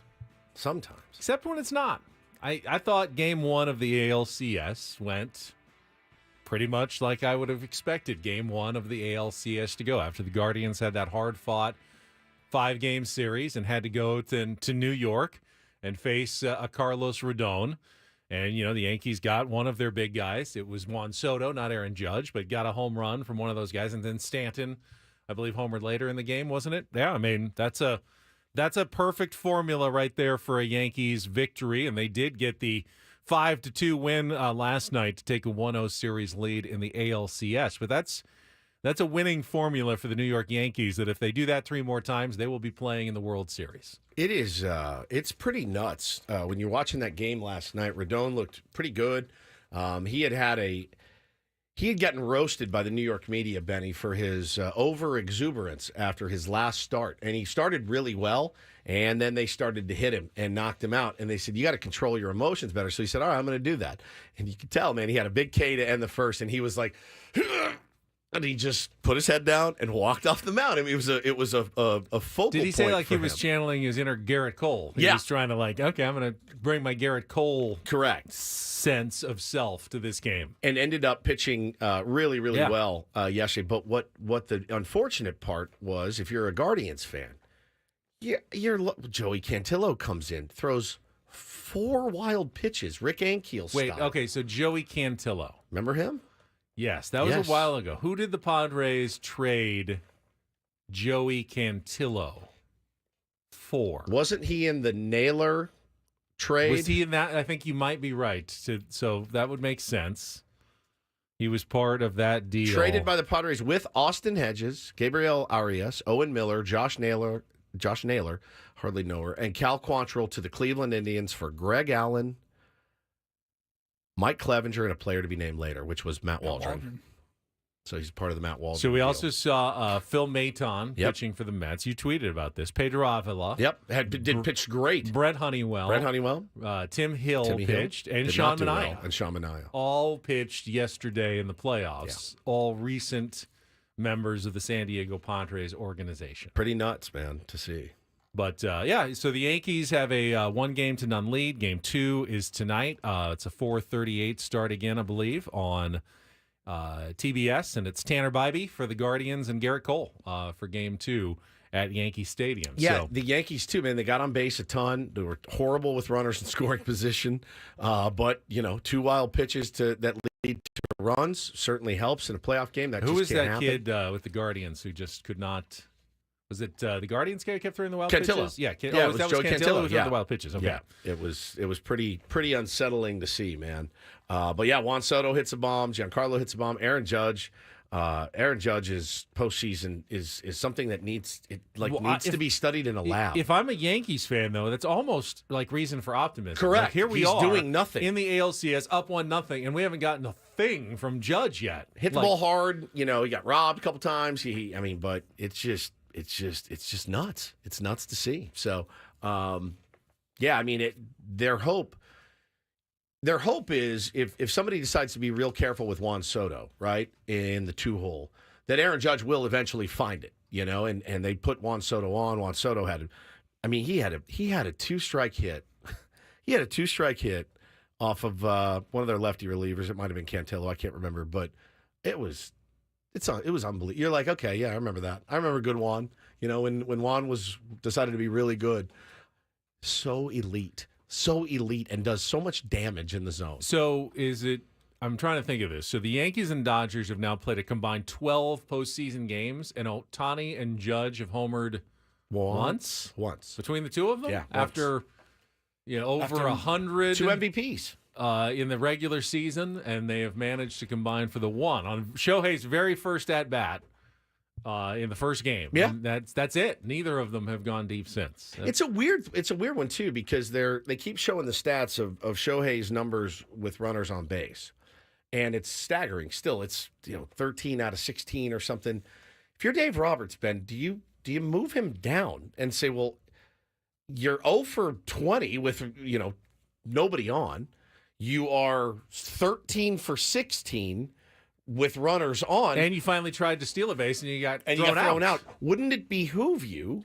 I don't want to give Dave Roberts any more tips. He already listened to my Kike Hernandez tip and ended up winning the game. But wouldn't it behoove you to maybe move him to the 2? Well, they did move Freddie Freeman down to the 4 hole against a left-hander, and with the fact that Freddie is pretty much a cement block on the base paths right now with his ankle, it seemed like it made sense for them to move Teoscar up and Freddie down in the order a little bit, and they weren't afraid to make that change. Mike Shildt was very consistent with his lineups. Dodgers showing a little flexibility. Didn't work for him yesterday, but I don't think that was the reason. So anyway, that's the update on the American League Championship Series. Want to talk about Mike Shildt's contract status and Ruben Niebla as well, who needs a new contract. We'll do that after a check of traffic here on 97.3 The Fan. From the 97.3 The Fan Traffic Center, here's Kelly Danick. Traffic is sponsored by Ulta Beauty. Got a stalled car on southbound 15 right before Claremont Mesa Boulevard. It's over to the right shoulder, and looks like that car fire may have been cleared in the North County, northbound side of the 15, right before Rancho Bernardo Road. The Emerald City came to Ulta Beauty with wicked collaborations from REM Beauty by Ariana Grande, It Brushes for Ulta and OPI. Hurry in, these fantabulous products won't last long.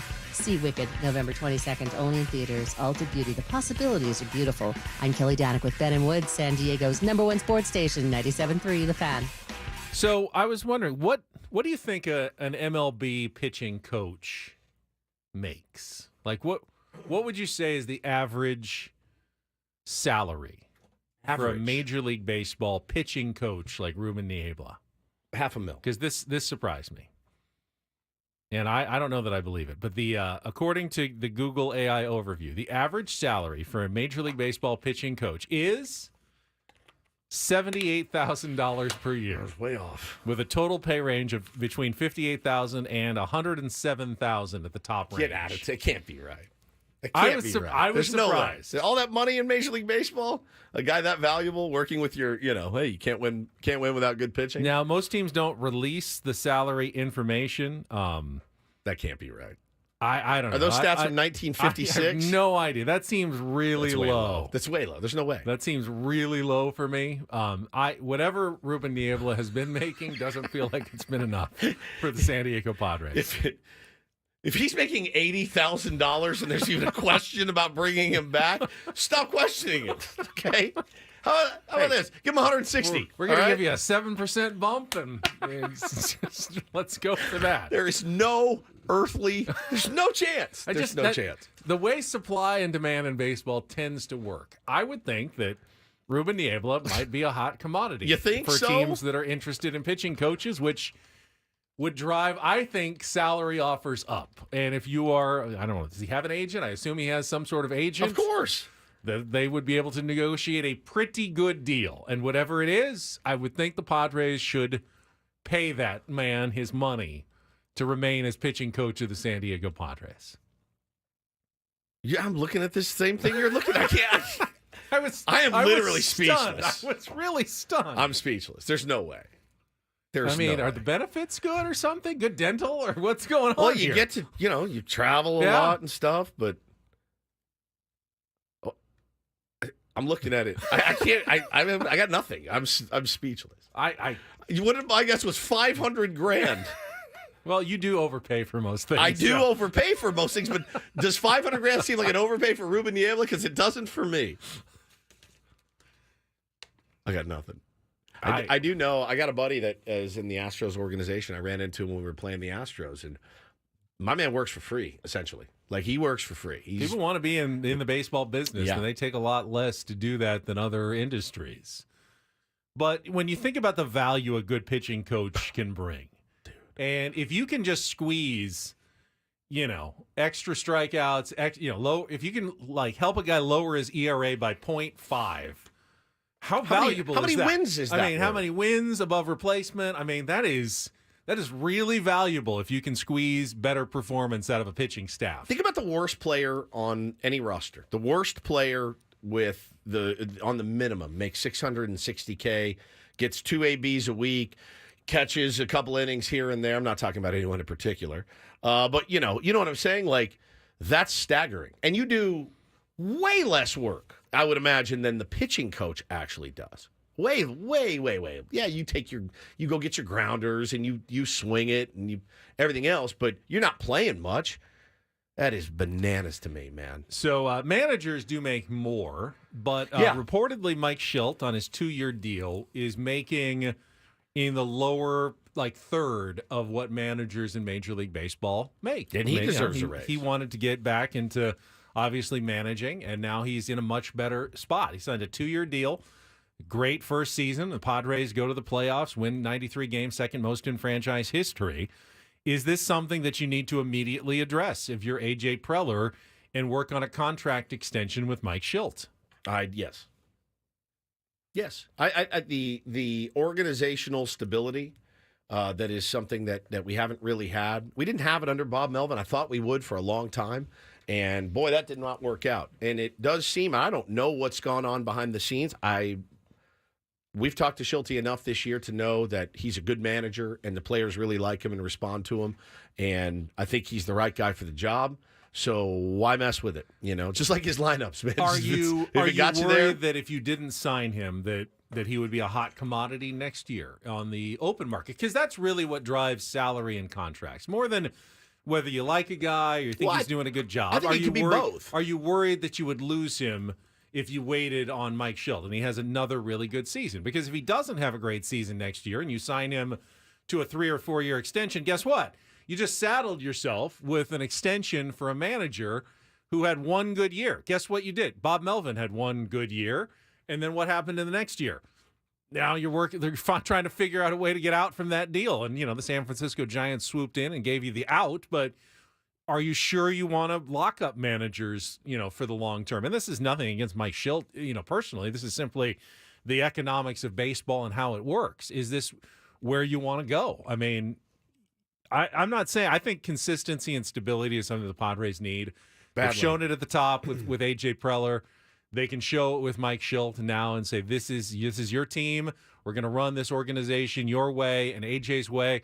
They seem to get along well, which is important. It's something that you haven't seen, recently. Bud Black just got another 1-year deal. I mean, he's Walter Alston, just string of 1-year deals. Hey, I'll take one more year, and if we do well, I'll take one more year after that. Yeah, and if we don't, you can do that. If they don't do well, they'll still take one more year. Probably, Right. yeah. Well, that's what the Rockies have done, and you don't see Bud Black stomping and moaning that, hey, I can't manage a team on a 1-year deal. I won't have the respect of the clubhouse. You have the respect of the clubhouse if you're a respectable person. Correct. You talked about the Art Howe quote from Moneyball, like, hey, I'm like a player. I can't manage this team on a 1-year deal. As Billy Bean says, you can. Sure you can. You absolutely can. Yeah. They will respect you if you're a respectable person. Yeah. And I think Mike Shildt is a respectable person, especially among those players in that clubhouse. I can't fathom the thought of another message coming out in January, February. I can't. I don't want it. I don't want it. I'm sure Manny doesn't want it. I'm sure Toddy doesn't want it. I'm sure all these guys that love him, they don't want it. So I think you got to lock him up. I'm not saying you got to give him a 10-year deal, but 3 years? Hell yeah, let's go. We will come back, still stunned at the average salary for pitching coaches in Major League Baseball. Ruined my day a little bit. It's Ben and Woods and Paul on 97.3 The Fan.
Well, good morning, everybody. Halfway home on a Tuesday. Ben and Woods, 97.3, The Fan. Lovely to be here with you this morning.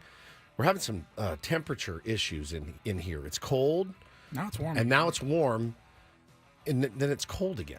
I don't know I can't get right. Today is National Grouch Day, so it's perfect for me. So I'll just complain about something, but I know that everyone, a lot of bad traffic out there, so thank you. It actually helps us when you're stuck in traffic. I don't want that for you because I hate to be stuck in traffic, but it helps you get to listen to Ben and Woods a little bit longer, so we'll try to entertain you as best we can. I'm Woodsy, that's Paul Reindl, the executive producer. Ben Higgins, your friendly neighborhood sports anchor, joins us as well. We've got the Rawlings Gold Glove announcements that are coming out every 5 minutes. I will spare you having to go to your social media and look. No Padres have been nominated yet at any position. They've gone through all the infield in both leagues for the 3 nominees at every position. And, I mean, not any giant surprises. The only glaring overlook, as usual, is Manny Machado, not even one of the 3 finalists for National League Gold Glove third baseman. I'll never understand it, but I watch him every day, so I know the defensive metrics and the range, OAA, and all that. It is what it is, but, I mean, just watch him play every day, and you tell me how valuable he is, but at any rate, not even nominated again. I will say, Arenado they just pencil him in every single year. Yeah, I don't know that he had the best defensive year either, based on what I saw when I did see them play. Now, I didn't watch him every day either. Ryan McMahon is a stud. He is a straight-up stud. He's a great player. He is a great third baseman. Matt Chapman never disappoints at third base. Just always gets the job done. But Manny does it. He does it a little bit differently. For whatever reason, the numbers do not like that. So, but he's not nominated. We do think we all have the gut feeling maybe Jackson Merrill will be nominated. Left field is next for the National League. They're kind of dropping him every 5 minutes. Don't think Jurickson's going to be nominated, although I think he has been nominated before. Then I would say the last 2 are the ones that are the most interesting. You've got Jackson Merrill, who had a tremendous season. I mean, can you imagine just to be nominated for a Gold Glove at a position you have never played before in your life? Well, how about a Platinum Glove? Possibly as well. It happened to Fernando Tatis Jr. And then, he had the injury and missed so much time, but you wonder if he will be nominated as well in right field. So we'll have those probably for you in the next 20 to 30 minutes as they drop them. We'll let you know if those guys did pick up the nomination for Gold Glove. Yeah, and listen, to have Fernando move to right field, win a Platinum Glove his first year, to have Jackson move to center field, win a Gold Glove his first year would be pretty special. Yeah, be insane. Actually. Probably going to be Patrick Bailey, catcher for the Giants. Really, really good defensively. We can go through. You want to go through them? I don't care. I mean, we're not nominated in the infield. I don't need to go through all the American League Gold Glove candidates here, but we will definitely let you know when they drop if any Padres are in center field or how many has Manny or right won? Field. Did he win only like 1 or 2? Did he win a Platinum Glove? He did win a Platinum Glove, I believe, in the American League. That's pretty good, which is great. I don't think his defense has just dropped off considerably. Was he nominated? He's not even nominated. He won a Gold Glove in 2013, and then in 2015 he won a second Gold Glove. The metrics, the high end defensive metrics, do not like him.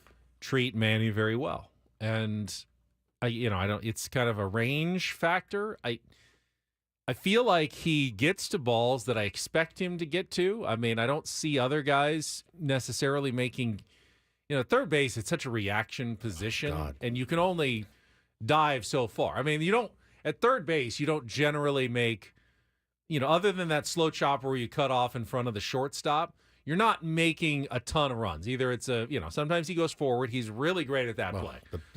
Probably the best in baseball at the bunt or the chopper that's short and you got to barehanded and make that quick throw. So hard. He's the best in baseball at that. He's the best at baseball and grabbing the one down the line in foul territory and slinging that throw across. I can't imagine anyone does that better. No. So what is so good that it hurts his value because they're like the metrics expect him to make these impossible I don't plays? know. What is it that he doesn't do quite as well? The hard shots that are only like a dive 5 or 6 feet away. They're a dive that get past him occasionally because, I mean, he doesn't dive as quickly as some other people. Maybe is that Is that where the metrics kind of ding him a little bit compared to some of the other players? I don't really know. Even the smartest analytics guys in the world that we talk to, all of them, to a man or woman, say, yeah, defensive metrics are a little tough. They're a little tough to judge. They haven't really, honed in on them yet. But yeah, it's hard for me to imagine watching him every day to think that he's not one of the best three in the National League. But again, I know I am severely biased, so maybe I'm not the best guy to ask. But I know what I see. I know what I see, and I know. This is Manny Machado. I know that, JH6, he said, look, he just makes everything look so easy. He makes everything look so easy. Maybe that hurts him. I don't know, but it's just the slickest, smoothest thing I've ever seen. I would like to think that people who know baseball, and I would hope that the people who vote for Gold Gloves know some baseball. Yes. That making it look easy is a good thing and not a bad thing. Yeah. Do people not understand that is exactly what you're hoping to get out of a defensive player, a guy who makes difficult plays look simple? It's the best thing in the world defensively. It's pretty amazing. But yeah, again, snubbed again. So he's going to continue to play good defense. That's what he does. But no, Quincy says, I love Manny. You guys got to watch some other third basemen out there. Dude, I just said Matt Chapman is unbelievable at third. Unbelievable. Ryan McMahon as well. Arenado is obviously a really good third baseman. I don't know that he had his best year. I really don't. I don't think that. I think if you're putting those two, at least for a nomination, I think Manny probably beats him out this year. But Ryan McMahon, absolutely deserving. Matt Chapman, we said it when they signed him. I go, that's going to be. This year Manny played really a little less at third, and because he was DHing early in the season, and recovering from the elbow. Brian Hayes surgery, is really good. He also didn't get nominated. I don't know that did he play enough this year as well. I thought he was hurt at the beginning of the year, but he is fantastic as well. There's a glut of them in the National League. And the left field nominees are Ian Happ, Lourdes Gurriel Jr. of the Diamondbacks, and Brandon Marsh of the Phillies. So no Jurickson Profar, even though he's not a bad outfielder. I thought he played pretty decently out there defensively this year. It's big catches, big throws. Yeah, but yeah, there's probably better players out there. Jurickson does really well on those diving liners in front of him. We saw a lot of visiting outfielders botch those plays at Petco Park, especially with the tough lights, that kind of gets lost in the lights. And Jurickson, I think, made them pretty much every single time this year. Yeah. Credit to him. Didn't get the nominee for Gold Glove, but had a solid season defensively. I'm really interested to see if Jackson's listed. I am too. Because he had a really good defensive year. I'm waiting. And he only got better and better. Yeah. There really was never the learning curve moments that I was kind of expecting. He had, early in the season, he took some awkward routes toward balls, but still ended up catching them. And then as the season went on, he just got more direct and made more plays with a smaller catch percentage over and over again. By the end, he was really making the most elite plays you can make in the outfield. Cespedes Family Barbecue just tweeted about the shortstop position in the NL. Mason Wynn, Dansby Swanson, and Ezekiel Tovar, all the nominations. He said, reminder that managers and coaches vote on this, so it really speaks on how strongly of an impression Tovar and Wynn made on their opponents this year. It's good for him, man, that rookie, Mason Wynn, getting the nomination at short.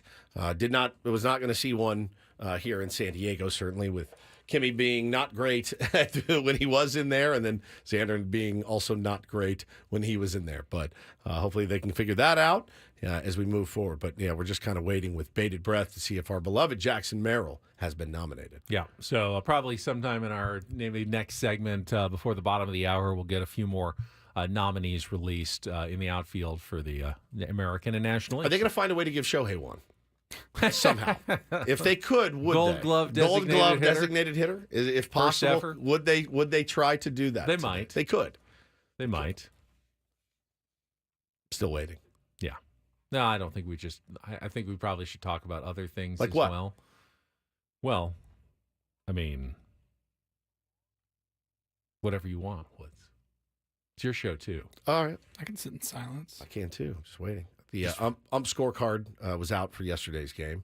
Thought the umpire was a little bit wheels off yesterday. It's plus 0.36 runs for the Dodgers, as I expected. Had some really funky calls in yesterday's game. I think overall, though, the umpiring has been decent in the postseason? It's been pretty decent. I think so. I mean, most of the scorecards from the Padres series, maybe all of them, favored the Dodgers. Yeah.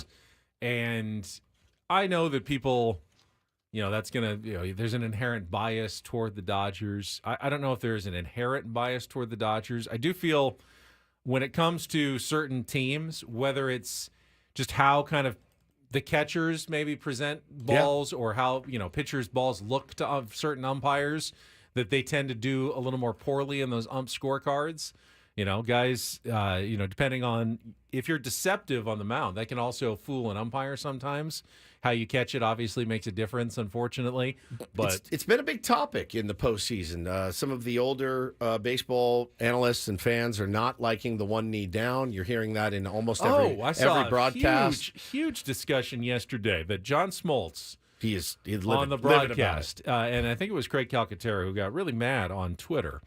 John Smoltz said, hey, I know one knee down helps with the framing, but because of that, pass balls are up. And Calcaterra said, but pass balls are down. They're down. You can't just make up facts because Correct. you don't like one knee down. Because you don't like catchers. the way it looks. You can't just say pass balls are up. I get it. Everyone makes up their own facts nowadays. Yeah. That seems to be very common, but it's very clear. You can look up number of pass balls in baseball have gone down as catchers have started using the gone down to one knee. Now, when they do bounce off, it looks way worse. It looks like the catcher didn't get in good position because he was on a knee and he wasn't able to block it the way a catcher who is in a crouch is able to block it. But the numbers don't lie. The pass balls are down in Major League Baseball as the one knee technique has been proliferating among catchers. And again, I just always go back to this.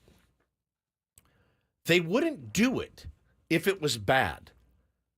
It's a great point. I mean, honestly, if somebody came and figured out, hey, if you're a right-handed hitter, your right hand is on top of your left hand. If somebody came out and said, actually, you can hit 25 points higher and 10 more home runs if you reverse your grip. And here's why. And here's guys that are doing it. They don't do it just to be funny or cool. They're not lazy. Like Francisco Alvarez isn't lazy. That's not why he's on one knee. They do it because there's data that shows it works. I don't necessarily love it. Now, if that's what works, they're doing it because it works. Maybe John Smoltz thinks that, teams just think that framing is more valuable than blocking pitches, so they're willing to give up some pass balls in exchange for better framing. But they're not. The pass balls are down, not up. And it's, wild pitches, obviously, you're saving wild pitches. It's not necessarily a pass ball every single time. Right. But, what he said is pass balls are up, and they're not. They're down. They're down. So you can't just simply blame one knee down catching and say that it's bad, because you can if you're on the if you're broadcasting the biggest games of your seasons of your sports season. That's their favorite thing to do, is pick apart everything that's wrong with the game that they're presenting, and actually supposed to be kind of marketing, if you will. Not talking about why everything is bad, but why everything is pretty cool and guys are really, really good. All right, we should have the center field nominees when we come back. So take a time out. We'll come back. Just riff for a minute. No, It'll be out in like a minute. 5 minutes. I believe AL comes out first. No, they came out 4 minutes ago. Oh, the center field did? Yeah. Oh, you want me to keep waiting now? All right. Breaking news. Center field's out? It'll be out in a second. This American League center field. All right, you're right. I thought I had Jaron Duran, Jake Myers, Dalton Varsho. So, yes, according to their pattern, we trust the Rawlings Baseball Twitter account. Oh, Jacob Young, Washington Nationals, Brenton Doyle, Colorado Rockies, and Jackson Merrill. Blake Perkins. You're joking. No Jackson. No Jackson Merrill. Padres shutout so far. Wow. Gold Glove nominees. All right. Well, we'll still talk to Jesse Agler. If they had a Golden Voice nominees for Major League Baseball, he would definitely be one of the 3 finalists. Jesse's going to be joining us coming up here with Bennett Woods. Let's check traffic right now on 97.3 The Fan.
Hamul Casino. Fun above all else.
All right, here we go.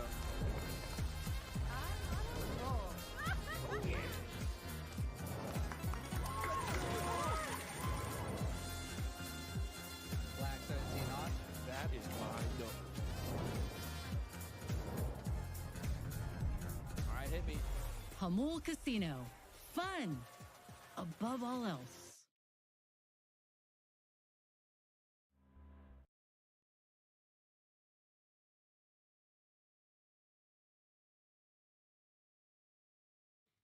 Wood's still in the torture chamber. Yeah, from earlier. Yes. Talking about the proposed cost of your 4-year-old's birthday party coming up.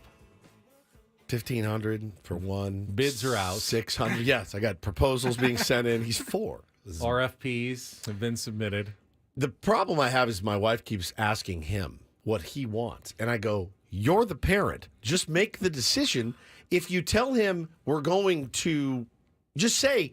We're doing This it is what here. we're doing. This is You know what he we're doing. likes. What memories do you have from, like, clearly from before the age of 5 that you still have? I've got maybe like a shred of a glimpse of something. Probably being abandoned by my father was one. Actually, like, no. Was there I a don't- specific moment that you remember, though? That didn't like happen from for me until I was before like 5? 12. So you I remember that. really So remember it's that. really raw for you. Your dad was around, yeah? Still. That's yeah. cool. That's cool. Must be nice. That's very cool. It's nice. Well, luckily, I have a. But I mean, what I'm saying is that this birthday party will likely not be something that Taylor remembers for the rest of his life. You're going to fade. You're literally preaching to the choir. All right. I am the choir. You're not talking to the right person here. We've done all of their birthday parties pretty much at a park. You guys have been to some. You know what I mean? Like, it just is one of those things. Where Is there going to be a band? Maybe. Dave Matthews Band is performing. I mean, this is insane. We had a first birthday party for. See, now I can't even remember which kid it was, but we had a band. We had the whole. It was a big. We had a keg. So that's not a party for your kid. That's a party for you. Because they're one. They're not going to remember. Correct. So that's we food. Went with the whole 9 yards. We did. We're doing but that. It was at least in our backyard. We didn't have to rent out a space. Right, but you had to pay a band. We did pay a band. Yeah. We've never done the everyone come to our house and get hammered for our 4-year-old's birthday party thing because it's not really what we do. But I don't know. I'm down to take for me. Invite some people, and that's the thing. Do you have to invite all the kids from school? It's a whole thing, man. And my wife, the way she's wired is she has a hard time committing to one decision, and when she makes one, she's like, "But what if we did this?" She pitched me last night. What about Belmont Park? I go, okay, but it's a Friday, so you're going to make everybody drive down to Belmont Park for a 6:00 party for a 4-year-old. I go, let's try to keep it as simple as we can. She's really not down with the simple party. So I don't know. Megan, your wife asked, are there renderings for the party? I'm sure there are. There's proposals out, PFPs or PDFs or whatever. We're getting people submitting bids. So if you have an event space, submit your bid and let us know what you're going to charge us. Well, let's talk to Eric Grupner and see if Petco Park is available for Taylor's 4th birthday. Could you imagine? All him and his friends running around in center field. Have a great time. That one's going to be a little more expensive than $1,500, I would bet. So, yeah, I want to keep it. I want to keep it simple. Hooters, that's a good idea. Thank you, Big Nando 75. I love what you guys did last year with the Elsa. Yeah, we did it at a costume, park. Yeah. And then Jersey Mike's. Jersey Mike's. That's what he wanted. So, this year he wants Sky Zone, which is fine. But that's one of the ones, the big proposals, and you got to, you have to invite the other kids, and you also don't want to. Is Sky's on the trampoline park, or is that the skydiving? No, that's the trampoline park. 4-year-olds. That's why I was like, bold strategy, Taylor. I like it. It's a little daredevil. The only problem with the trampoline park is every time I go there, I get violently ill afterwards. Yes. So expect me to be missing a week of work. Is that because of the bouncing up and down, or No, you just feel like it's the. It's the touching 7,000 kids that scratch their nose and their butts and then get in the foam balls. And I can't not go in and play with them. So I haven't been to a trampoline park in 25 years probably, and I can smell the dirty sock smell as soon as you open the door. When you leave, you don't even know. The shower I take when I leave there, and I love the place. It's great. The kids have a blast there. But when I leave there, I'm just like, it's just kids. It's just kids everywhere. What about bowling? We just took them bowling. It didn't go particularly well. All right. No. Still a little young. Yeah. Still a little young. All right. It is official. The Padres were shut out. All right. In all Gold Glove nominees. In right field, the nominees are Jake McCarthy, Sal Frelick, and Mike Yastrzemski. Okay. So no Padres nominated finalists at any position for a Rawlings Gold Glove this year, which actually does track with their defensive metrics, which were quite poor, which surprised me. Defensive runs saved and outs above average. Padres do not do that well, even though I would consider, as a baseball fan and someone who observes the team, I would have said Padres are a good defensive team. You'd be wrong.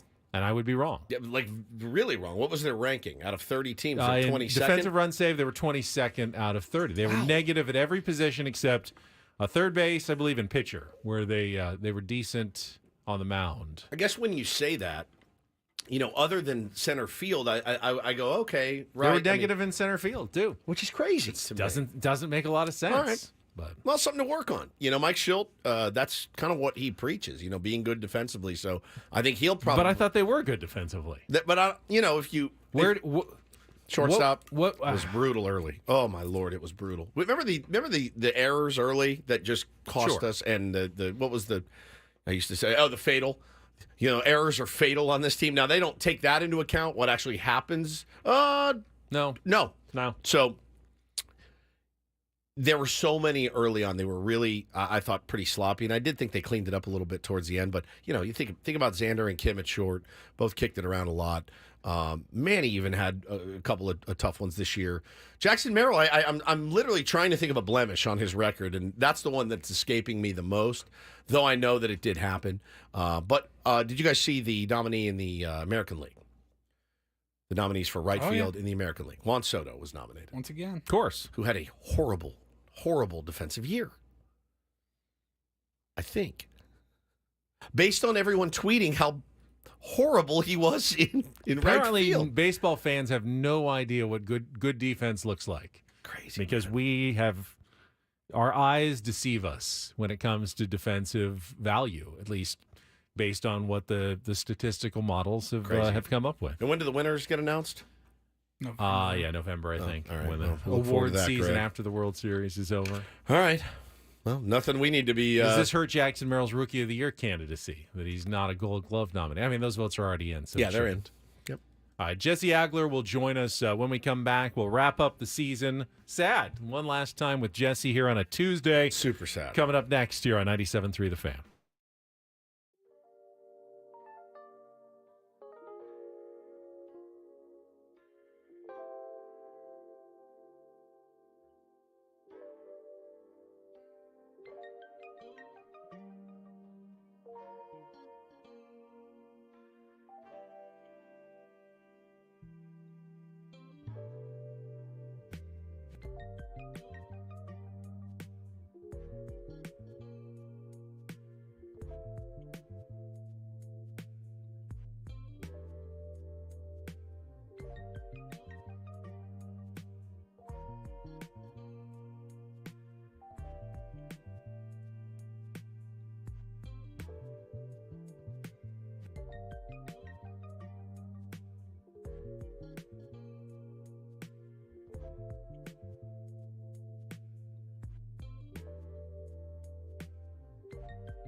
I know in the wake of the Padres' loss on Friday, it is hard to remember the good things that happened over the course of the season. Yeah. I would hope as time goes by a little bit, you do remember how many unbelievable moments that the Padres provided this year. It truly was a special and spectacular season. Didn't end the way we wanted it to, but Jesse Agler took us through most of those moments all year long. Yes, sir. Here on 97.3 The Fan. He was always good enough to join us almost every single Tuesday morning throughout the season.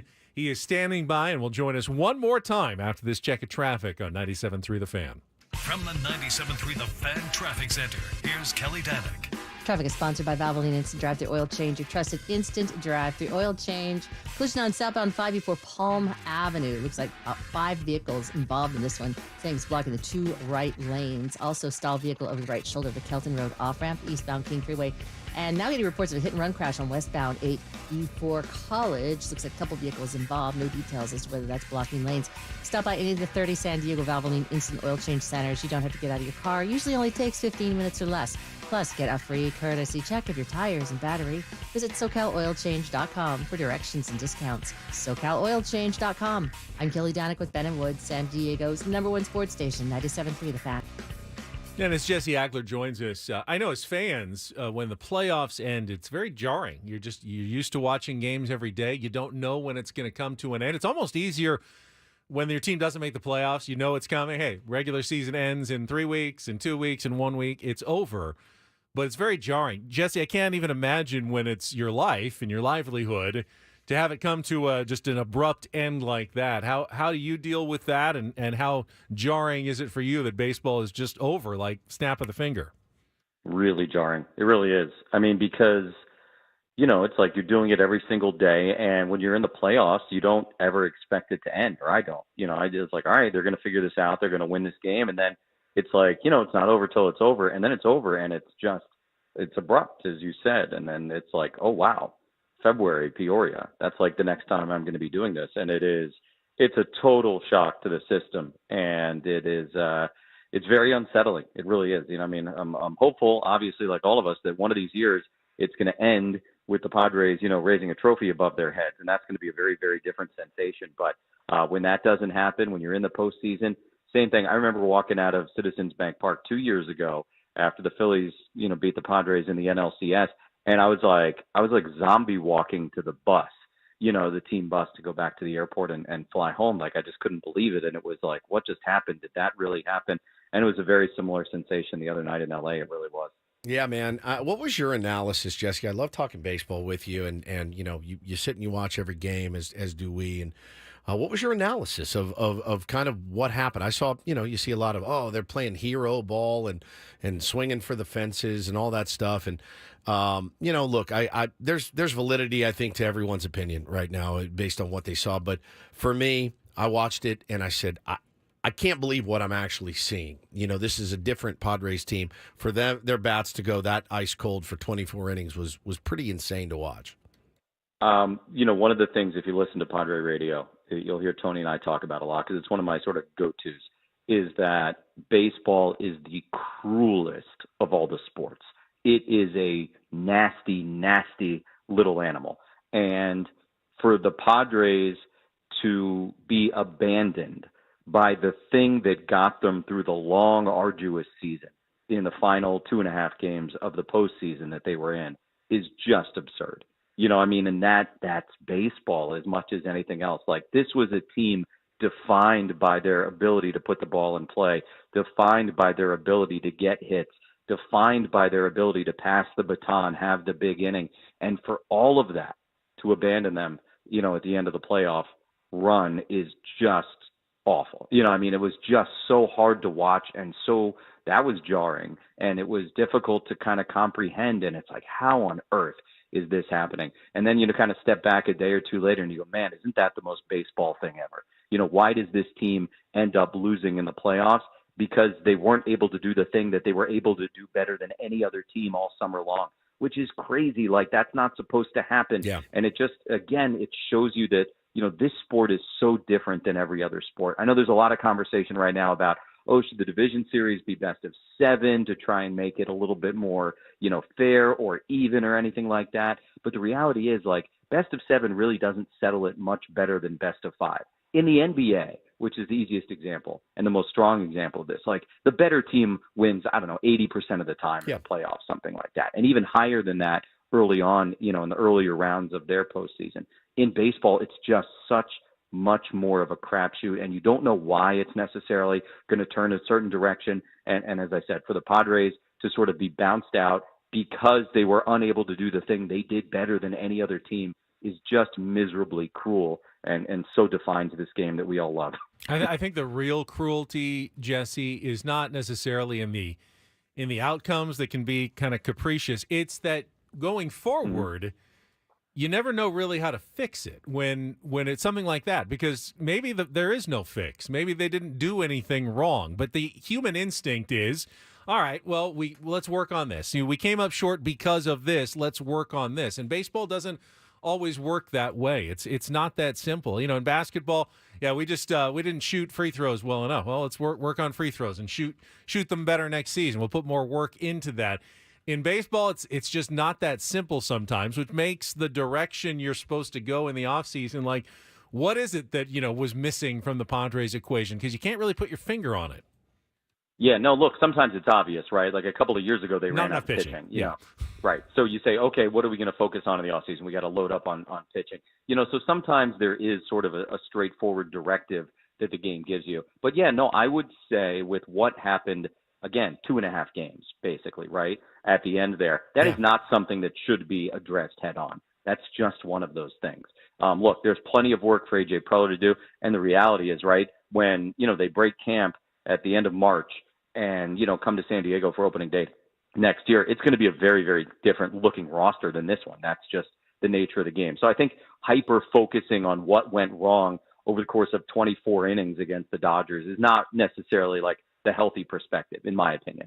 I don't know that that's sort of the way to approach it. Not that you necessarily want to ignore those failings. You can use them for motivation. You can use them for lesson, all that kind of stuff. But I don't know, that to me would not be anything I really thought too much of going into the off season if I were the person running baseball operations. And thankfully for everybody, I'm not. But, I think you kind of have to take a step back. You have to look at things a little bit more holistically in this standpoint, because it wasn't something obvious like, oh, we ran out of pitching, or, oh, we needed more help in the bullpen. This team was built for this. They were. It was a great roster. It was a great setup. And, sometimes, as we said, the cruelty of baseball rears its head. And, it's an example I've used a couple of different times for a couple of different reasons, but, you just don't know how it's going to go in this sport. And last year, as I've said to you guys before, the Phillies are up 2-0 on the Diamondbacks in the NLCS. They are playing the best baseball you could ever imagine a team playing. And you're like, oh, they're never going to lose again. And they didn't win again. The Diamondbacks came back and knocked them out of the postseason. I'm sure after the Dodgers took game 1 against the Mets in shutout fashion, and everybody said, oh, 3 straight shutouts. The Dodgers are never going to allow a run again. Look how great they are. They're unstoppable. Literally first batter of the next game, home run. Second inning of the next game, grand slam. And the Dodgers look much more, human than they did in the previous 3 contests that they played. So it's just a really hard sport in these small samples to make any sort of grand proclamations about, unless something is exceedingly obvious, as was the case we said a couple of years ago with the Padres just not having enough pitching to get through it. The Phillies is a great example, being up 2-0 on the Diamondbacks. It stopped. Yeah. It just stopped. And there was no good reason for it. There was no good reason. Yeah. The Diamondbacks had good pitching. They had a good bullpen, but the Phillies were on the biggest roll, the momentum. I learned more this year about how, again, none of us really know. Trying to prognosticate doesn't make any sense. You would have never thought you'd get to the last 2 games and not be able to, put the ball in play, expand the zone, things that you haven't really done all season long. That to me just tells you how different playing playoff baseball is. You see what Aaron Judge is going through right now. You see what Shohei Ohtani is going through, unless there's runners on base right now. It is truly, truly baffling. And it's so dumb that we've all dedicated our lives trying to make sense of something that makes no sense. Zero. No, no, it makes it look beautifully stupid is the term that I throw around a lot also. Right. And there, it's very easy to say, all right, I think I've got this figured out. But anytime you say that in baseball, the game will smack you in the face and remind you don't know anything at all. That is a thing that regularly happens in baseball. And look, that's part of the allure. Yes. That's part of why we love it, because if it were predictable and it would follow a simple narrative from A to B every time, it wouldn't be compelling, to watch. But look, the more playoff teams there are, the more rounds of the playoffs there are, it's going to become even that much more volatile. So look, once upon a time, pre-1969, right? You said, all right, best team in the American League versus best team in the National League, and whatever it is, it is. And sometimes you got weird ones. Like 1960 with the Pirates and the Yankees. Sometimes you got it exactly the way you would expect. Then they added a round of playoffs in 1969. Then they added another round of the playoffs in the mid-90s. And now we've got, basically a couple of years under this current system. It's only going to get weirder and more volatile the more it goes out. And look, last year it was the super teams that all got knocked out. You had 300-win teams a season ago, Baltimore, Philly, and Atlanta. None of them made it out of the division series. Two of them, I don't even think, won a game, if I remember correctly. So, we got to all just kind of remember this every year. To stop trying to figure that the obvious thing is going to happen, because it rarely does. Talking to Jesse Agler, voice of the Padres here on 97.3 The Fan. And speaking of the mysteries of baseball, we were just going through the finalists announced for Gold Glove Awards, and the Padres shut out not a single nominee in the final three at any position. Even Jackson Merrill didn't get the nod. And if you look at the defensive metrics, Jesse, it's not actually that surprising. The Padres didn't do that well in the outs above average and defensive runs saved. Yet, I don't know, my eye test tells me that I thought they were a pretty good defensive team. How do you view kind of the defensive performance of the Padres and how the metrics perform or analyze the Padres versus what you see on the field? Yeah, and who got snubbed, if anybody, in your opinion? I don't. Look, Manny gets snubbed every year. I think he's the one for me where the metrics never match the eye test, because he's just remarkable, and he makes it look so easy, and he goes out there and make plays that, because I watch every game every night, I know that most guys can't make. So he's the one that's always a little bit weird to me. But outside of that, I would say they were a strong but not exceptional defensive team. There's obvious, pros and cons around the diamond as you look at it. But I'm not surprised that outside of Machado that there wasn't a Gold Glove finalist on this team. I mean, even when Kim was healthy, especially at the beginning of the year, he really put himself in a hole defensively with the way he played. Xander having to bounce back and forth, plus the injuries, that wasn't easy for him. Cronenworth never really settled at one spot, although I love the way Jake plays on the right side of the infield. But yeah, Merrill, I think, spent the first, I'd call it 4 months of the season kind of figuring it out on the fly much, much, much better as the year ended. But look, these awards are about the full body of work, not how you performed in the last couple of months. And I think, understandably, Jackson had a pretty big learning curve there at the beginning. So that doesn't surprise me. Fernando missed a huge chunk of time. So no, I'm not really surprised by any of that, but they weren't a bad defensive team, which is kind of the thing that I want to try and avoid.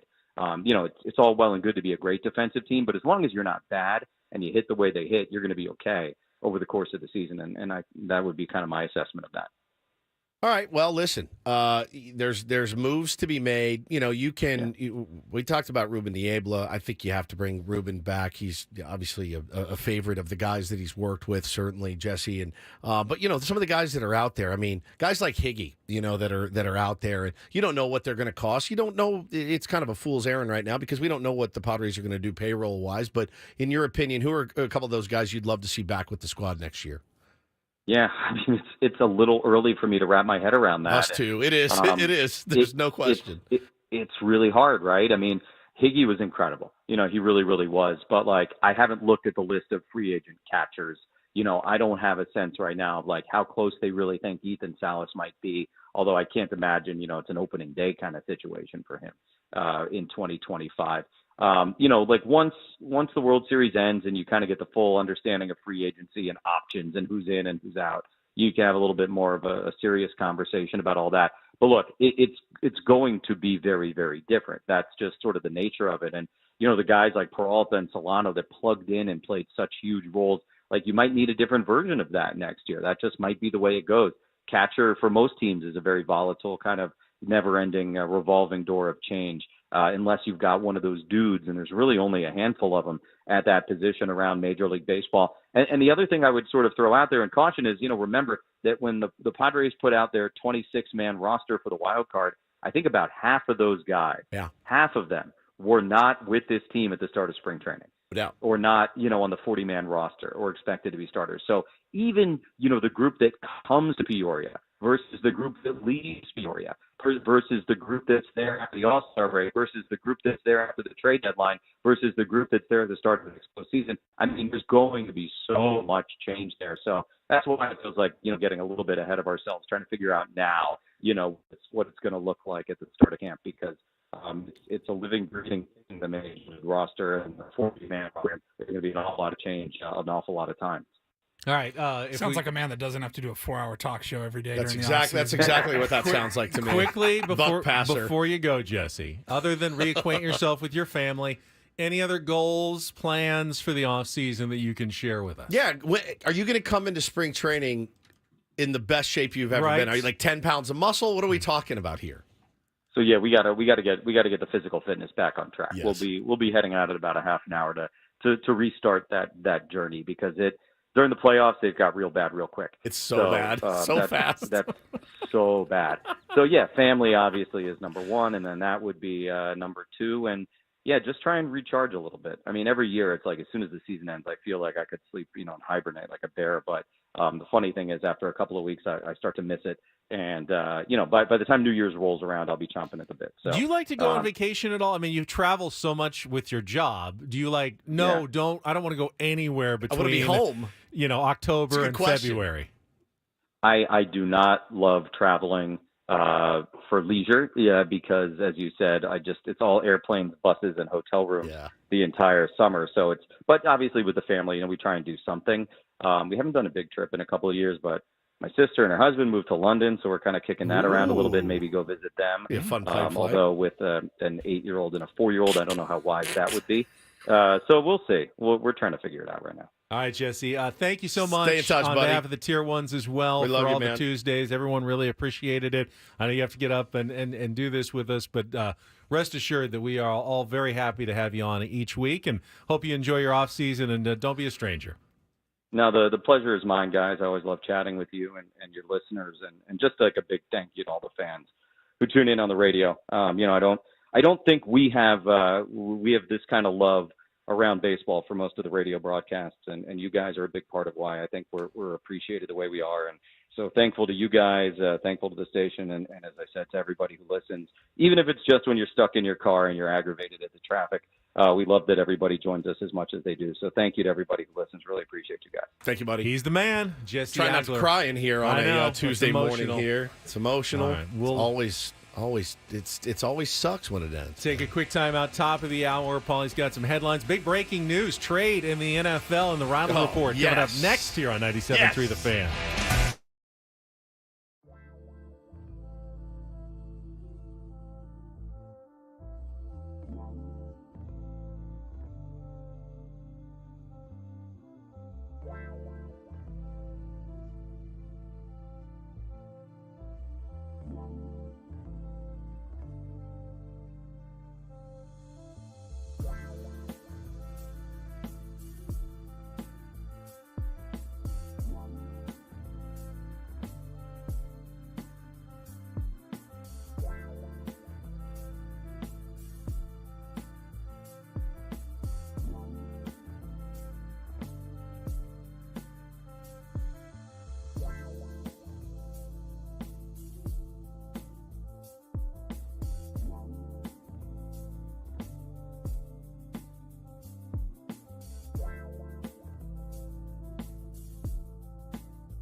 Our thanks again to Jesse Agler. Bittersweet. Makes me sad every time. Dude. Actually, it's not even sweet at all that we. Yeah, there's nothing sweet there's about nothing it. Sweet about ending it's just bitter. our Tuesdays with Jesse Agler. It's just bitter. If I had my way, we'd probably just continue them through the off season. We don't really have anything new to talk about with Jesse every how's week. It going? just like having him on, and just makes me feel better, comfortable, and feel better to have Jesse on Tuesdays. Well, you get in a routine, and Tuesdays with Jesse Agler is a routine, and it's been a routine for many, many years. And when it ends, it is a bit jarring, and it's not like we're going to pivot to, Tuesdays with somebody talking football. You know what I mean? It's just weird to not talk to Jesse every Tuesday. We could talk some football. Yeah. I mean, we are going to talk some football on our Reindl Report. We are. We have some audio in the Reindl Report that I have not heard yet. I've seen it written about. I've seen it transcribed. Yeah. There it was. Glory hole. Elite. So why don't we just get Paulie's heard it. Let's get It's right to wild. the Reindl Report with our breaking football news and the Jerry Jones audio. Oh, my Lord.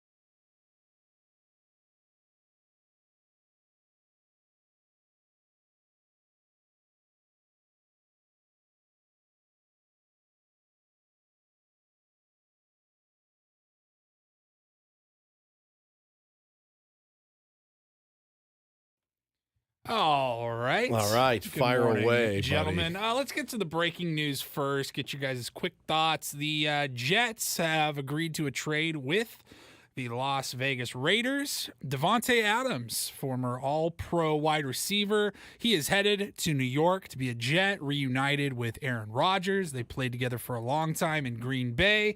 And, they are reunited now in the Big Apple.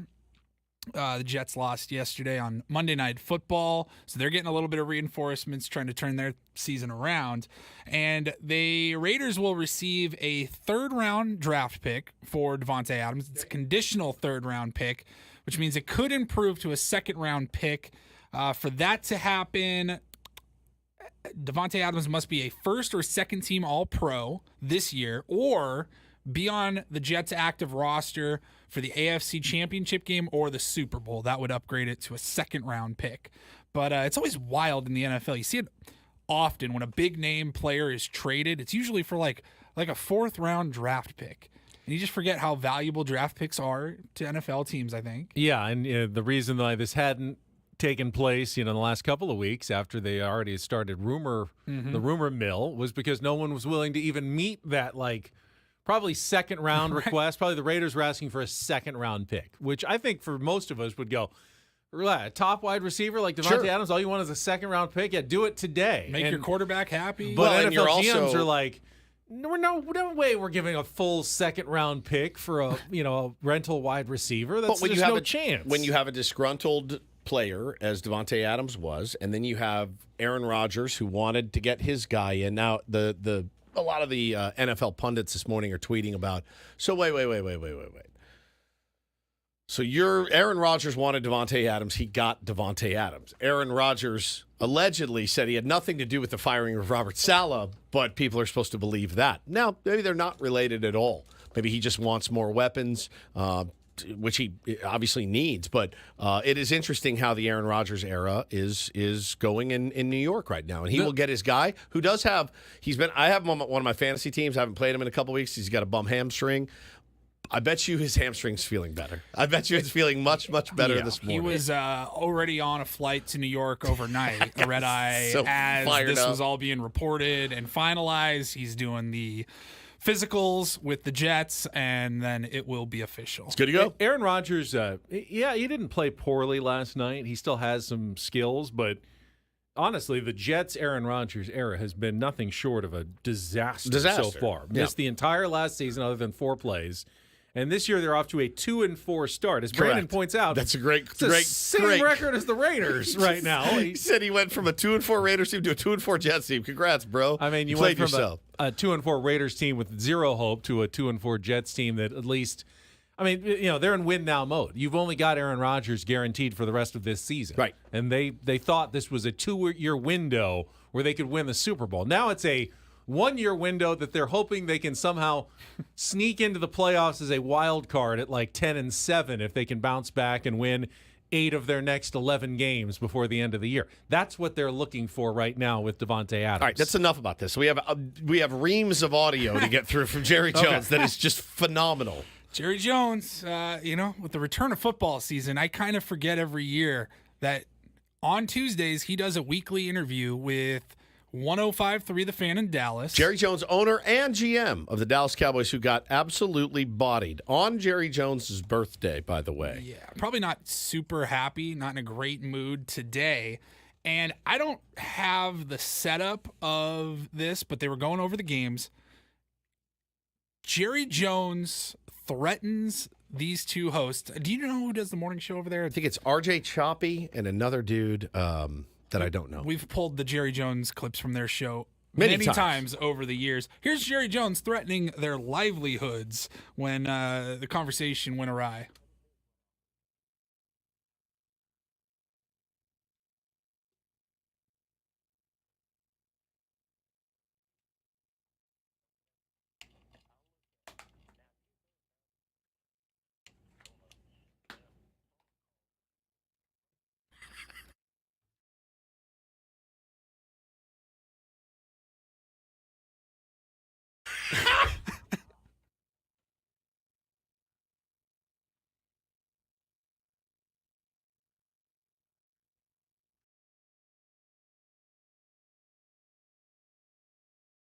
That I did it. That's not your job.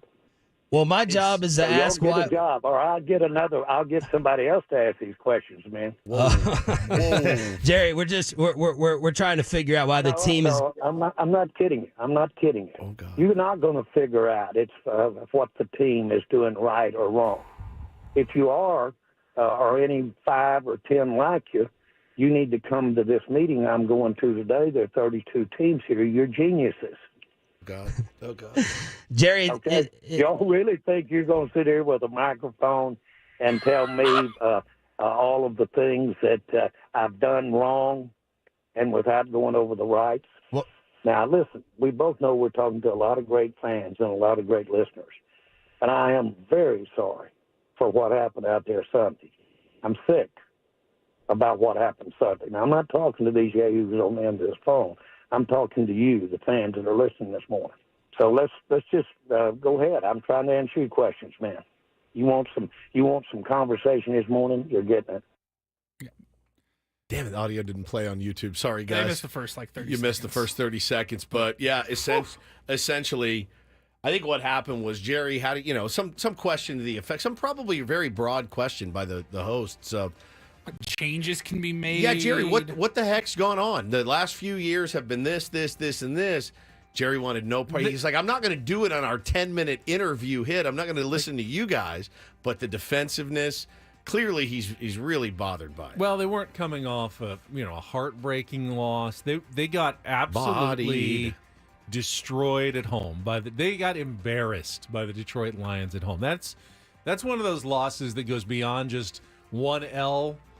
On your record. Yeah, it feels like 4. That's one where you kind of do want to do some reevaluating. Some soul searching, if you will. Exactly. So, it's up to the hosts to make ask some questions that are probably a little more pointed than maybe the usual interview. Now Jerry certainly is correct. I don't know if he can get those guys fired. I mean, he certainly implied that he could have, get them replaced or have someone else in there asking the questions of him. If he doesn't like their questions, we'll get someone else to ask those questions. I don't know how the dynamic works. I'm pretty sure that Jerry Jones, if he wanted to throw his weight around enough, he could put enough pressure on any radio station or television station in Dallas. Zero chance. You don't think he could? There's on no planet does the owner of the Dallas Cowboys get to decide what questions are asked of him. No planet. No planet. He doesn't own that radio station. He doesn't. They're partners, right? But they clearly he have might own it. He might. Yeah, he might. He might it's an own it. Odyssey Actually, station. that's fair enough. It's an Odyssey. It's our sister station. Wow. I mean, he can say, I'm not going to come on your station anymore. Absolutely. You can say, I'm not coming on anymore. And I really don't, and I don't even want our listeners to listen to me. To talk about, this is not your job. Your job isn't to let me go over all the reasons that I did something, and I'm sorry that I did it. That's not your job. Well, my job is to ask why. why. A job, or I'll get somebody else to ask these questions, man. No, that's really uncomfortable. Let me explain it this way. So they obviously have either a contract or some sort of weekly segment set up with Jerry Jones. And if the station wants to keep that weekly segment, and the only way Jerry will do it is if they put different hosts in there, then it'll be up to the management to decide whether that's worth it or not. Now, the good management should defend their hosts all day. But that doesn't always happen. Sometimes management goes, no, we think Jerry's more valuable than our hosts, and then they'll just say, we'll just put someone else in there that Jerry's okay with. So it's not that he can't do that. It really depends on the management of the station in Dallas. I will also point out, I don't think throwing out the good with the dishwater is an actual expression. Isn't it the baby? I think it's the baby You taught with me the that. I think You it's taught the me baby that. with the bathwater. Caught that line as well. It's the expression. You we taught me can't that. throw out the good with the dishwater. I think he just made that up. That's not an actual expression. Well, stay tuned next Tuesday when we break down next week's Jerry Jones interview, because I'm sure he'll have another nugget for us. I mean, maybe not. Maybe he says I'm not going on anymore with those Maybe guys. he's done. Which, by the way, who looks like the idiot there? It's not the hosts. It's Jerry. It's Jerry for not being able to say. Again, we always talk about this.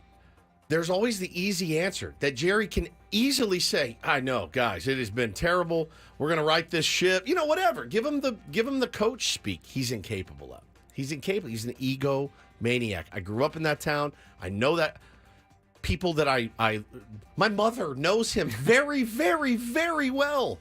Very well. When my mom was diagnosed with breast cancer, Jerry Jones called her and helped her. I know Jerry Jones, okay? He's an egomaniac. An egomaniac. There's no one bigger. There's no one bigger than him. He literally thinks today, I'm going to throw my weight around. If the bosses over there at 105.3 The Fan don't defend their guys for asking a basic question, that's pretty tight. In some ways, he's a great owner in that he loves his players. Yes, he's built his own stadium for the most part. He has done what you ask a lot of owners to do, but he is also his own personnel guy.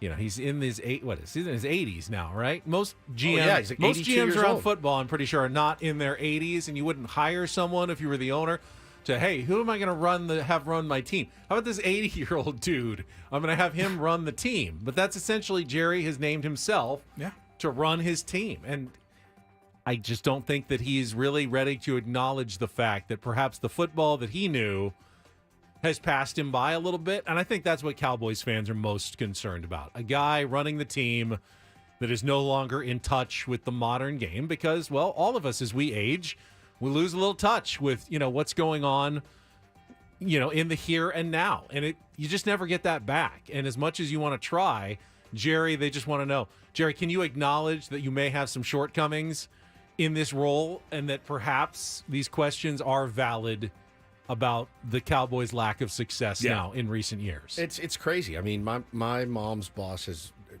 worked with that dude for 40 years, have known each other. And, I mean, a genuinely, honest guy when it comes to speaking his mind, as you can tell. But he's got no business in the position that he's in right now, man. It really hasn't for many, many years. I think every Cowboy fan would tell you that. All right, then finally, I've got a pretty wild story. You guys remember, was it last year, the fishing championships? My favorite story we've ever done. The lead weight and all of that.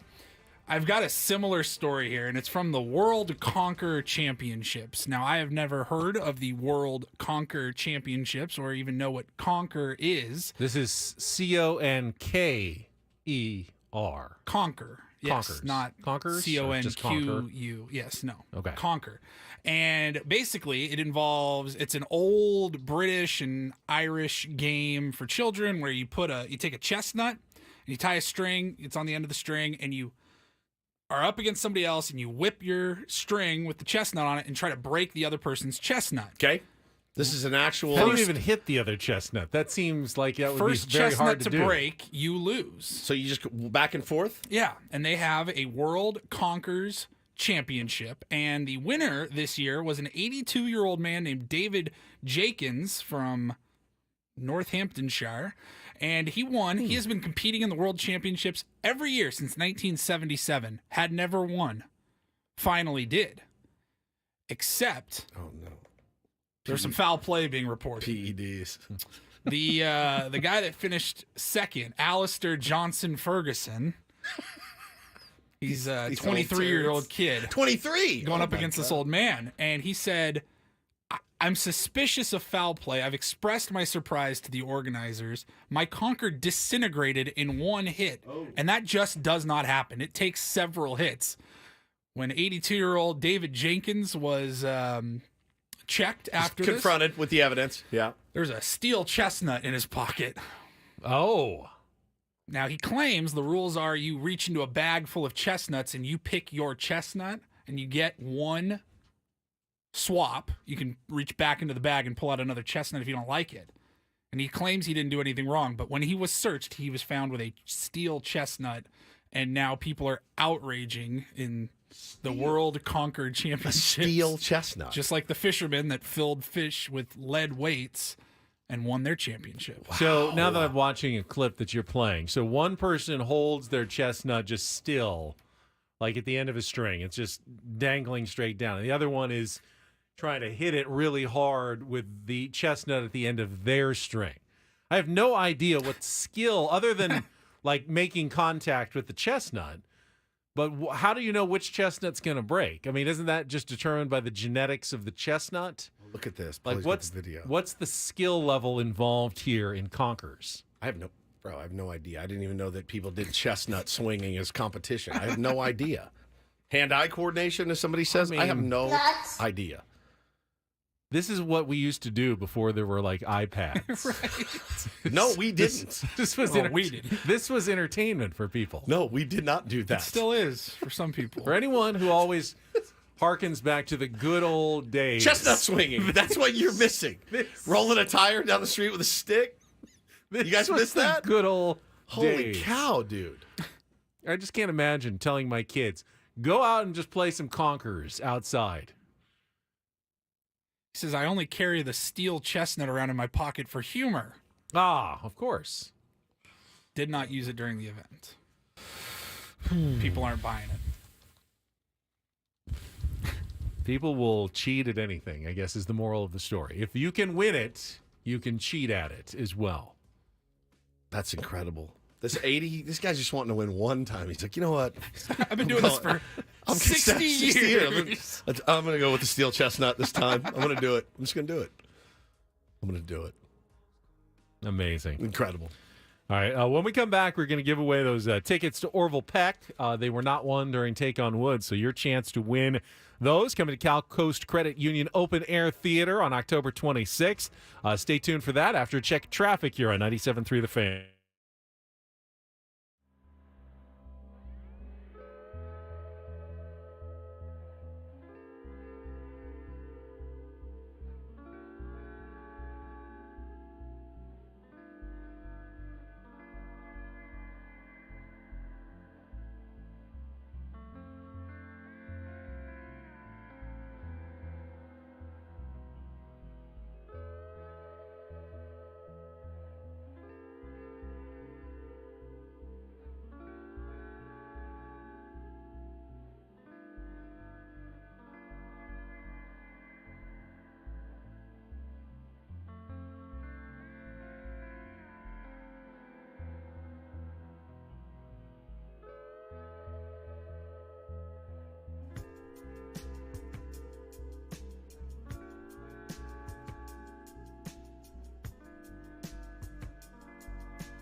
me.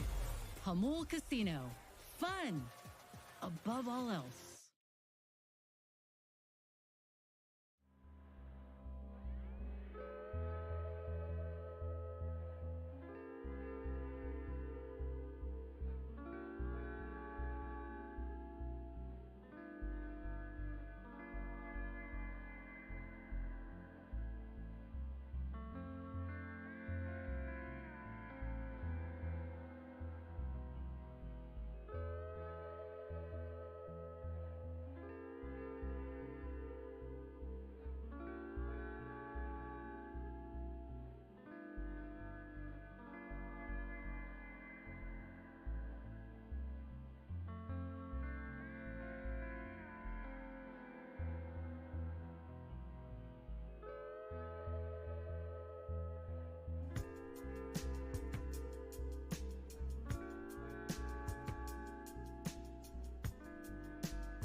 All right, just one baseball game today. It is Game 2 of the American League Championship Series. I believe a 4:38 first pitch.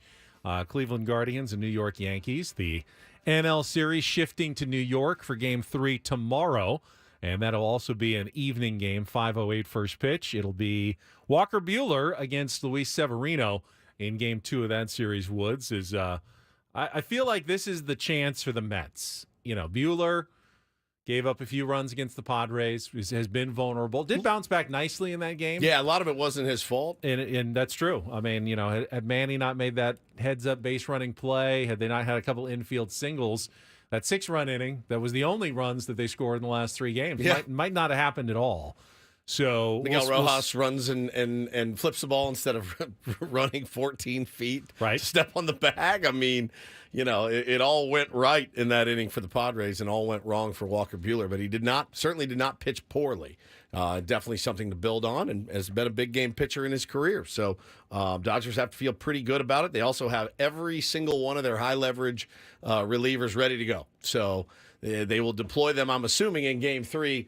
A little more often than they did in Game 2, which was not at all. But really, the Mets do as well. With the day off, you know, they should be. They can reset a little bit. Okay to reset for at least a day. I mean, if you start using guys 3 out of 4 days, then maybe as you go on the series, the Mets will have more reason for concern. But to me, this is a good opportunity for the Mets to come home, get get the game, get ahead 2-1, just like the Padres did. Now, best of 7's different than best of 5, but you take that 2-1 lead and you put yourself in a much better position to advance in the series. So, usually these odd games in series are the pivotal type games because usually they're either tied or if it's 2-0, it's pretty much over if it's 3-0. So you have to win that one. Yeah. So it tends to be that the odd-numbered games are the more pivotal ones in a series than the even-numbered games. They're all equal, obviously, in the end, but they definitely seem to swing the series more.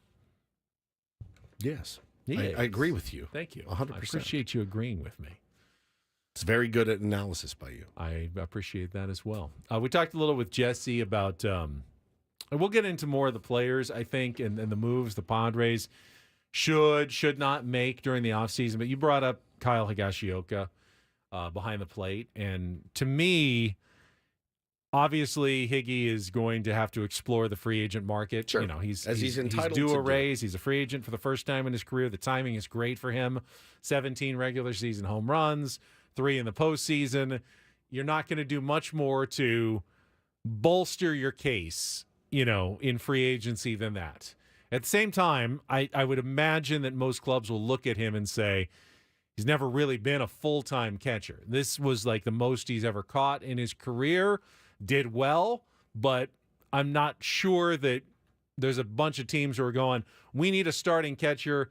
We can definitely just plug him in for 115 games behind the plate. Sure.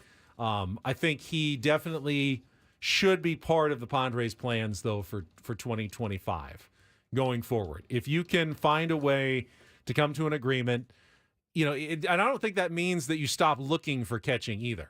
If there is another way to deepen your catching core, find someone else. I think he's 35 years old. Yeah, he was in the minors for like a decade before he got his shot with the Yankees. So here is from September 19th, the 2024-25 free agent class. Diaz, who is also a Padres catcher right now, Kyle Higashioka, Danny Jansen, Carson Kelly, Gary Sanchez, Jacob Stallings, Tucker Barnhart, Jan Gomes, Grandal, Austin Hedges, Martin Maldonado, James McCann. None of these names are really blowing your hair back. So I can't. Again, I don't know how much Higgy's going to command on the open market, but I would not mind having him back.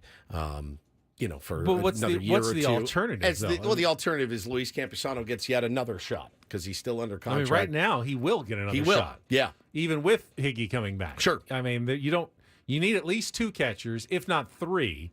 And the Padres, until Ethan Salas is ready. And by the way, Ethan, competing in the Arizona Fall League right now. I think he had a couple of doubles yesterday, threw out a couple of more runners, but still, is he 18 or did he just turn 19? One way or the other. Doesn't feel like you're going to be counting on Ethan Salas next season. So you're going to need to find 2 catchers. Maybe Campy's one of them. Maybe Higgy's one of them. Maybe those are your 2 guys coming back, possibly. I don't think that's enough. I think you still need to look for more catching this offseason if you're the San Diego Padres than even just those 2 guys.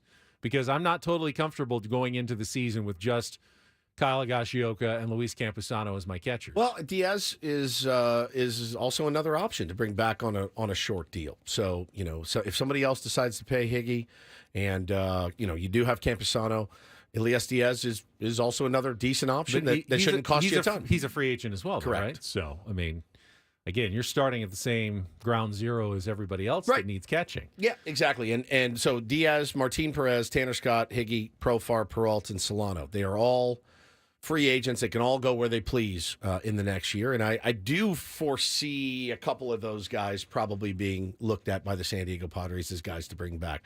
I don't think it will be all of them. I really, really don't. I think Tanner Scott's probably the one you can kiss goodbye. As much as I don't want to, as much as I would love to see Tanner Scott here. That is fair. But I think the rest of them are all potential to stay. And not because he's not worth it or the Padres don't need him. They need him and he is worth it.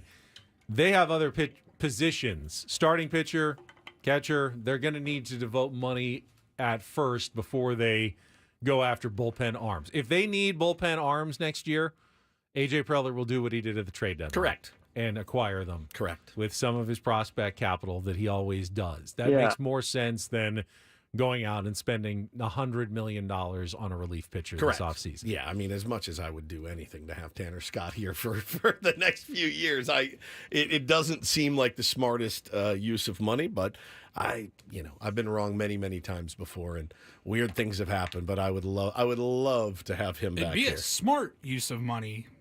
Maybe Depends not on the smartest use of money. Yeah, I mean, you feel like you're going to get. You know what you're going to get from him. It's going to be elite. I mean, if they signed Tanner Scott to a 4-year deal and we had him and Suarez, the 8 and 9 guys, nasty. 9 and 8, whatever, flip them, however, play the hot hand. But if you had that for the next 3 or 4 years, I'd be like, all right, not my job to figure out how it works. I take my with chances. money, but go for it. I would love it. I'm not mad about it. I would love it. All right, I love it. I love that guy. I love it. Bonus It's a dog. giveaway right now. We got that pair of tickets to Orville Peck at the Cal Coast Credit Union Open Air Theater on Saturday, October 26th. Limited tickets remain at Ticketmaster.com, but you can be the fifth caller right now, 833-288-0973. Win that pair of tickets by calling now, 833-288-0973. Orville Peck at the Cal Coast Credit Union Open Air Theater. I'd like you to hear some Orville Peck and get your take on it. I'm very curious to hear some Orville Peck. We'll come back. Final segment of Ben and Woods. Get you ready for Annie and Elston next here on 97.3 The Fan.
The Phillies, Benny, with some breaking news this morning. Did you see that? No, because my computer has died. Oh. The charger is not working, so I am looking at a black screen in front of me. They have extended manager Rob Thompson through 2026. So I wonder if the next chip that will fall is maybe a Mike Shildt extension. I wonder if that's being discussed now.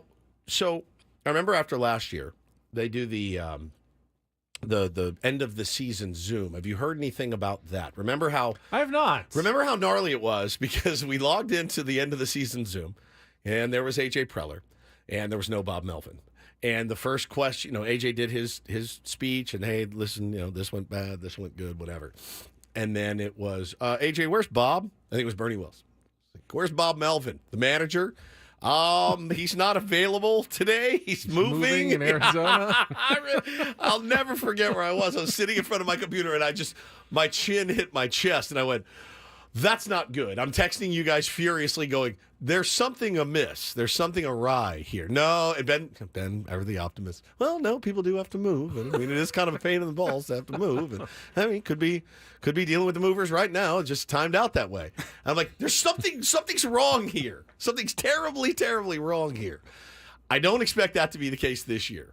But I have not heard anything about that. I'm looking forward to that. Now, last year they knew exactly the date in which the season was going to end in advance. Pretty much, yeah. And they could kind of schedule things and plan things out. This year. Do they wait till after the World Series to do it, do you think? I don't think so. I think they could. I mean, I think they could do it at any time. The week after the season ended. Season ended on a Sunday. I think it was like Tuesday. Yeah. So, but again, they didn't know the season was going to end on Friday.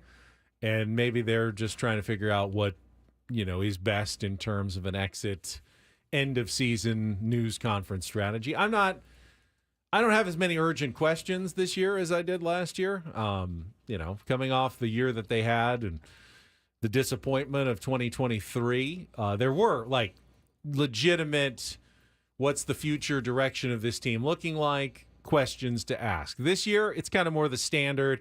All right, you got free agents to replace. What are you looking at in terms of health-wise for the offseason? But I don't think it's nearly as urgent as it was last year. Yeah.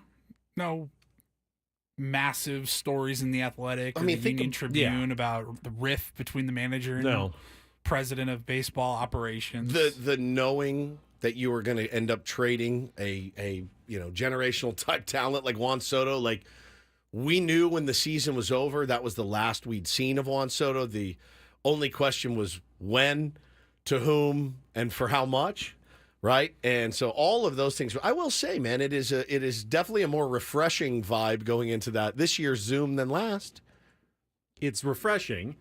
I would imagine that A.J. Preller is once again formulating a, multi-point strategy in the offseason. It's not, A.J., from what I've learned from him in the past, is he doesn't necessarily, now maybe other GMs do the same thing, but you get the sense, at least when we watch baseball, all right, here's the hole we need to fill. And then you put together the list of players that you want and you go after to fill that hole.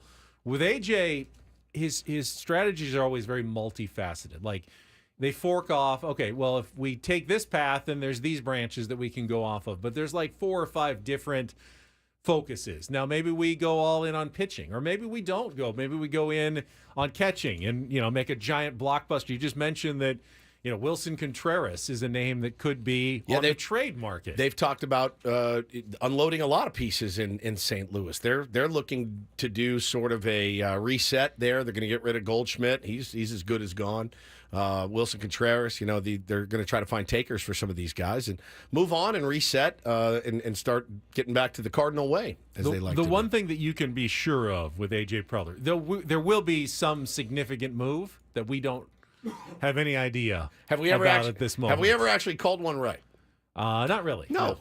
I mean, never 0 for 700. Will it be in the starting rotation? Will it be in the lineup? Who knows what direction? But whatever that move is, will then, paint the picture of what the other moves are going to be. Last year, it was the Juan Soto decision was absolutely enormous in, framing how they approached that offseason. Depending on what they got from the Yankees, totally changed what they needed to do then after that move. They got some pitching that helped them formulate the rest of their strategy for the offseason. They picked up a second catcher, which turned out to be big in that deal.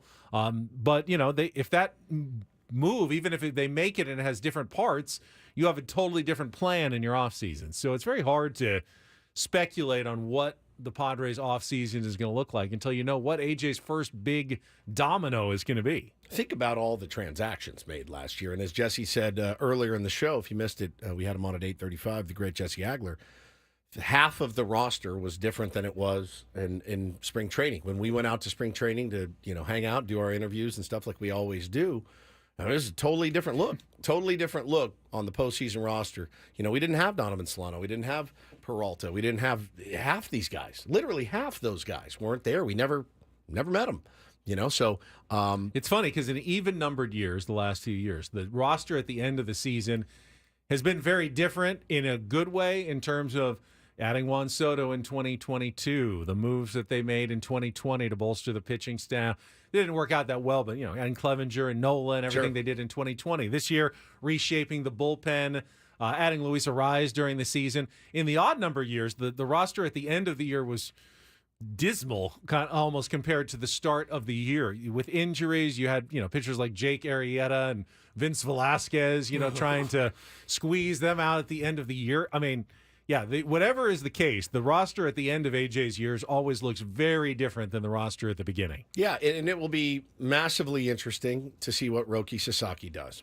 Massively, massively interesting to not only us, but our neighbors up north as well, that probably figure they've got a beat on them as well. Got the, it's the international bonus pool money, so it's all pretty much the same. Where does he want to pitch? Does he want to be a big leaguer? Is he going to be able to work that out? Is a team going to just let him go without a big, massive posting fee that they have to wait a couple of more seasons on? So there's a lot. I mean, if he is hell-bent on pitching in the big leagues in 2025, I like our chances at being in the mix for him. Yeah, but there's so many. You have to both, he has to be posted or he has to be allowed to come over. And then the Padres have to beat out 29 other teams because everyone's going to be interested. Correct. But if you did get him, it totally changes your focus everything. of the offseason. You might get Tanner Scott then if you get Sasaki. Right. It totally changes your offseason focus. So, again, a lot of speculation right now is premature for what may be happening, but we'll kind of go down those paths with you in the days to come and the different directions that the Padres can take. All right, we're going to check traffic. Paulie's going to call up a little Orville Peck because Woods wants me to hear this artists that we're giving away tickets to this week. Yeah, I think it's as well. important that you know. We'll do that next on 97.3 The Fan. From the 97.3 The Fan Traffic Center, here's Kelly Danick. Traffic is sponsored by Front Wave Arena in Oceanside. We've got a few things wrapping up our morning drive, guys. Cordell and Cordell traffic cam shows a collision on southbound 15 before Mira Mesa Boulevard. Motorcycle involved in this one appears to be all over the right shoulder. Accident clearing on southbound 5 near the King Freeway, and up ahead near Palm Avenue, an accident has cleared. San Diego, it's time for fast-paced, heart-pounding basketball. The San Diego Clippers G League season starts this November at Front Wave Arena. Don't miss your chance to see future stars showcase their skills and rise to the top. Perfect for the whole family. Get your tickets now at frontwavearena.com. I'm Kelly Danick with Ben & Woods, San Diego's #1 sports station, 97.3 The Fan. All right, again, so haunting Western.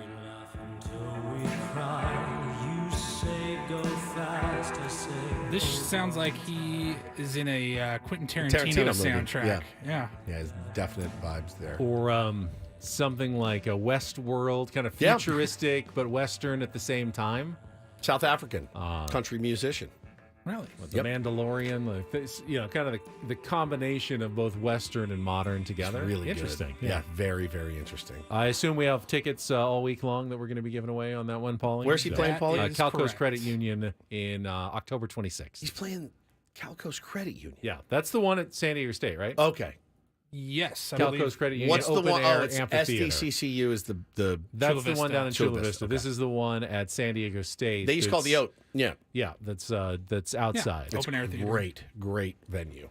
That's a good venue for him. He's really talented, and it's kind of that creepy Tarantino vibe music, but very, very talented guy. As soon as I heard him, it sounded like "You'll Be a Woman," like Pulp Fiction. So good. Yeah, I like it. All right, I do. I could listen to that as well. Perfect. So, all right, good to know a little more about Orville Peck. Orville is, how many Orvilles do you know? None. One. No, zero. Mr. Redenbacher. Mr. Yes. Redenbacher. Orville Peck and Orville Redenbacher. Well, no, Orville Wright. Okay. Was the Orville and Wilbur, the right. famous plane inventors. Fair enough. Orville. North Island Credit Union is the one in Chula Vista. They've changed it so many times. Coors Amphitheater. That's exactly Sleep right. Train. Sleep Train. Cricket. Yeah. Cricket. God dang. I think it was cricket when I first moved down here. Yeah, you just ruined my real or fake for Thursday. Sponsors for the Chula Vista Music Venue in San Diego. Guzzinator says, I'm a fan of Orville Redenbacher. I'm not. The smell of popcorn makes me sick. Oh, I love popcorn. I love popcorn too, which is weird. But if my wife makes popcorn in the microwave, I fly into a rage because I don't like the way that it smells up the house. I don't like the smell of it, but I eat it. Would you rather have It's one of weird. those air poppers? Yes. Is it the microwave that bothers you of the microwave popcorn? It's just the smell. Yeah, but does the air popper have the same smell? I feel like it's different. My old roommate, when I lived in North Park, he was a bartender, and I did morning radio, so really good combo. So he'd get home at 3 a.m, and he would make popcorn. And the smell would wake me up, and it would make me retch every single time. I would wake up and go, God, son of a... And I would smell it, and it made me sick. So I can't make it anymore. I don't think... I never order popcorn when I go to the movie theater. Do you not? But my kids always want it. And then when they get it, it's always like the bottomless bucket. So I end up eating way more than I probably should. I know. So it's not like I dislike popcorn. I just never feel like it's worth ordering, like, $9 for something that cost you 4 cents. Juice isn't worth the squeeze. Yeah, that's what I think too. But then know. it's there and it's warm and it's like, all right, this isn't the worst snack on earth. No. I loved as a kid though, the actual plastic air popper air machine with the, and then it would come up and then pop out the top and start pouring into the bowl. I mean, I was fascinated by that whole process of how a little tiny kernel, like a seed, like a little seed, just explodes into this puffy little delightful snack. I like to put Milk Duds in my popcorn. Really? When it's warm and it's like it's like caramel corn. When I was in high school, I'd go to the movies with some friends or whatever. We'd get the big buckets of popcorn, and then you get a bag or a box of M&Ms. Put that into delicious the popcorn. Yeah. Oh man, kind of want popcorn now, even though I don't want to smell it. I just want to eat it. Butter? Plug No your butter. nose and eat it. Butter on your popcorn? A little bit. A little bit. Not crazy. I don't like the greasy. Greasy fingers. So what is the movie theater butter? Because it's not butter. It's not like just melted butter. They have that like pressed down, that pressed down doesn't pump feel that healthy. It doesn't. It certainly is not. But it's not really butter. What is it? I have no idea. This is butter story for another butter day. flavored something. Hey, coming up on Wednesday on Ben and Woods. We'll get to the bottom butter of it. Talk. We'll get to the bottom of it. All right. Annie and Elston can continue our butter conversation, and well, I'm sure talk more about the start of the Padres offseason as they come into the studio. Next, for Paul Reindl, Stephen Woods, I'm Ben Higgins. Have a great rest of your Tuesday from all of us here at San Diego's #1 sports station, 97.3 The Fan.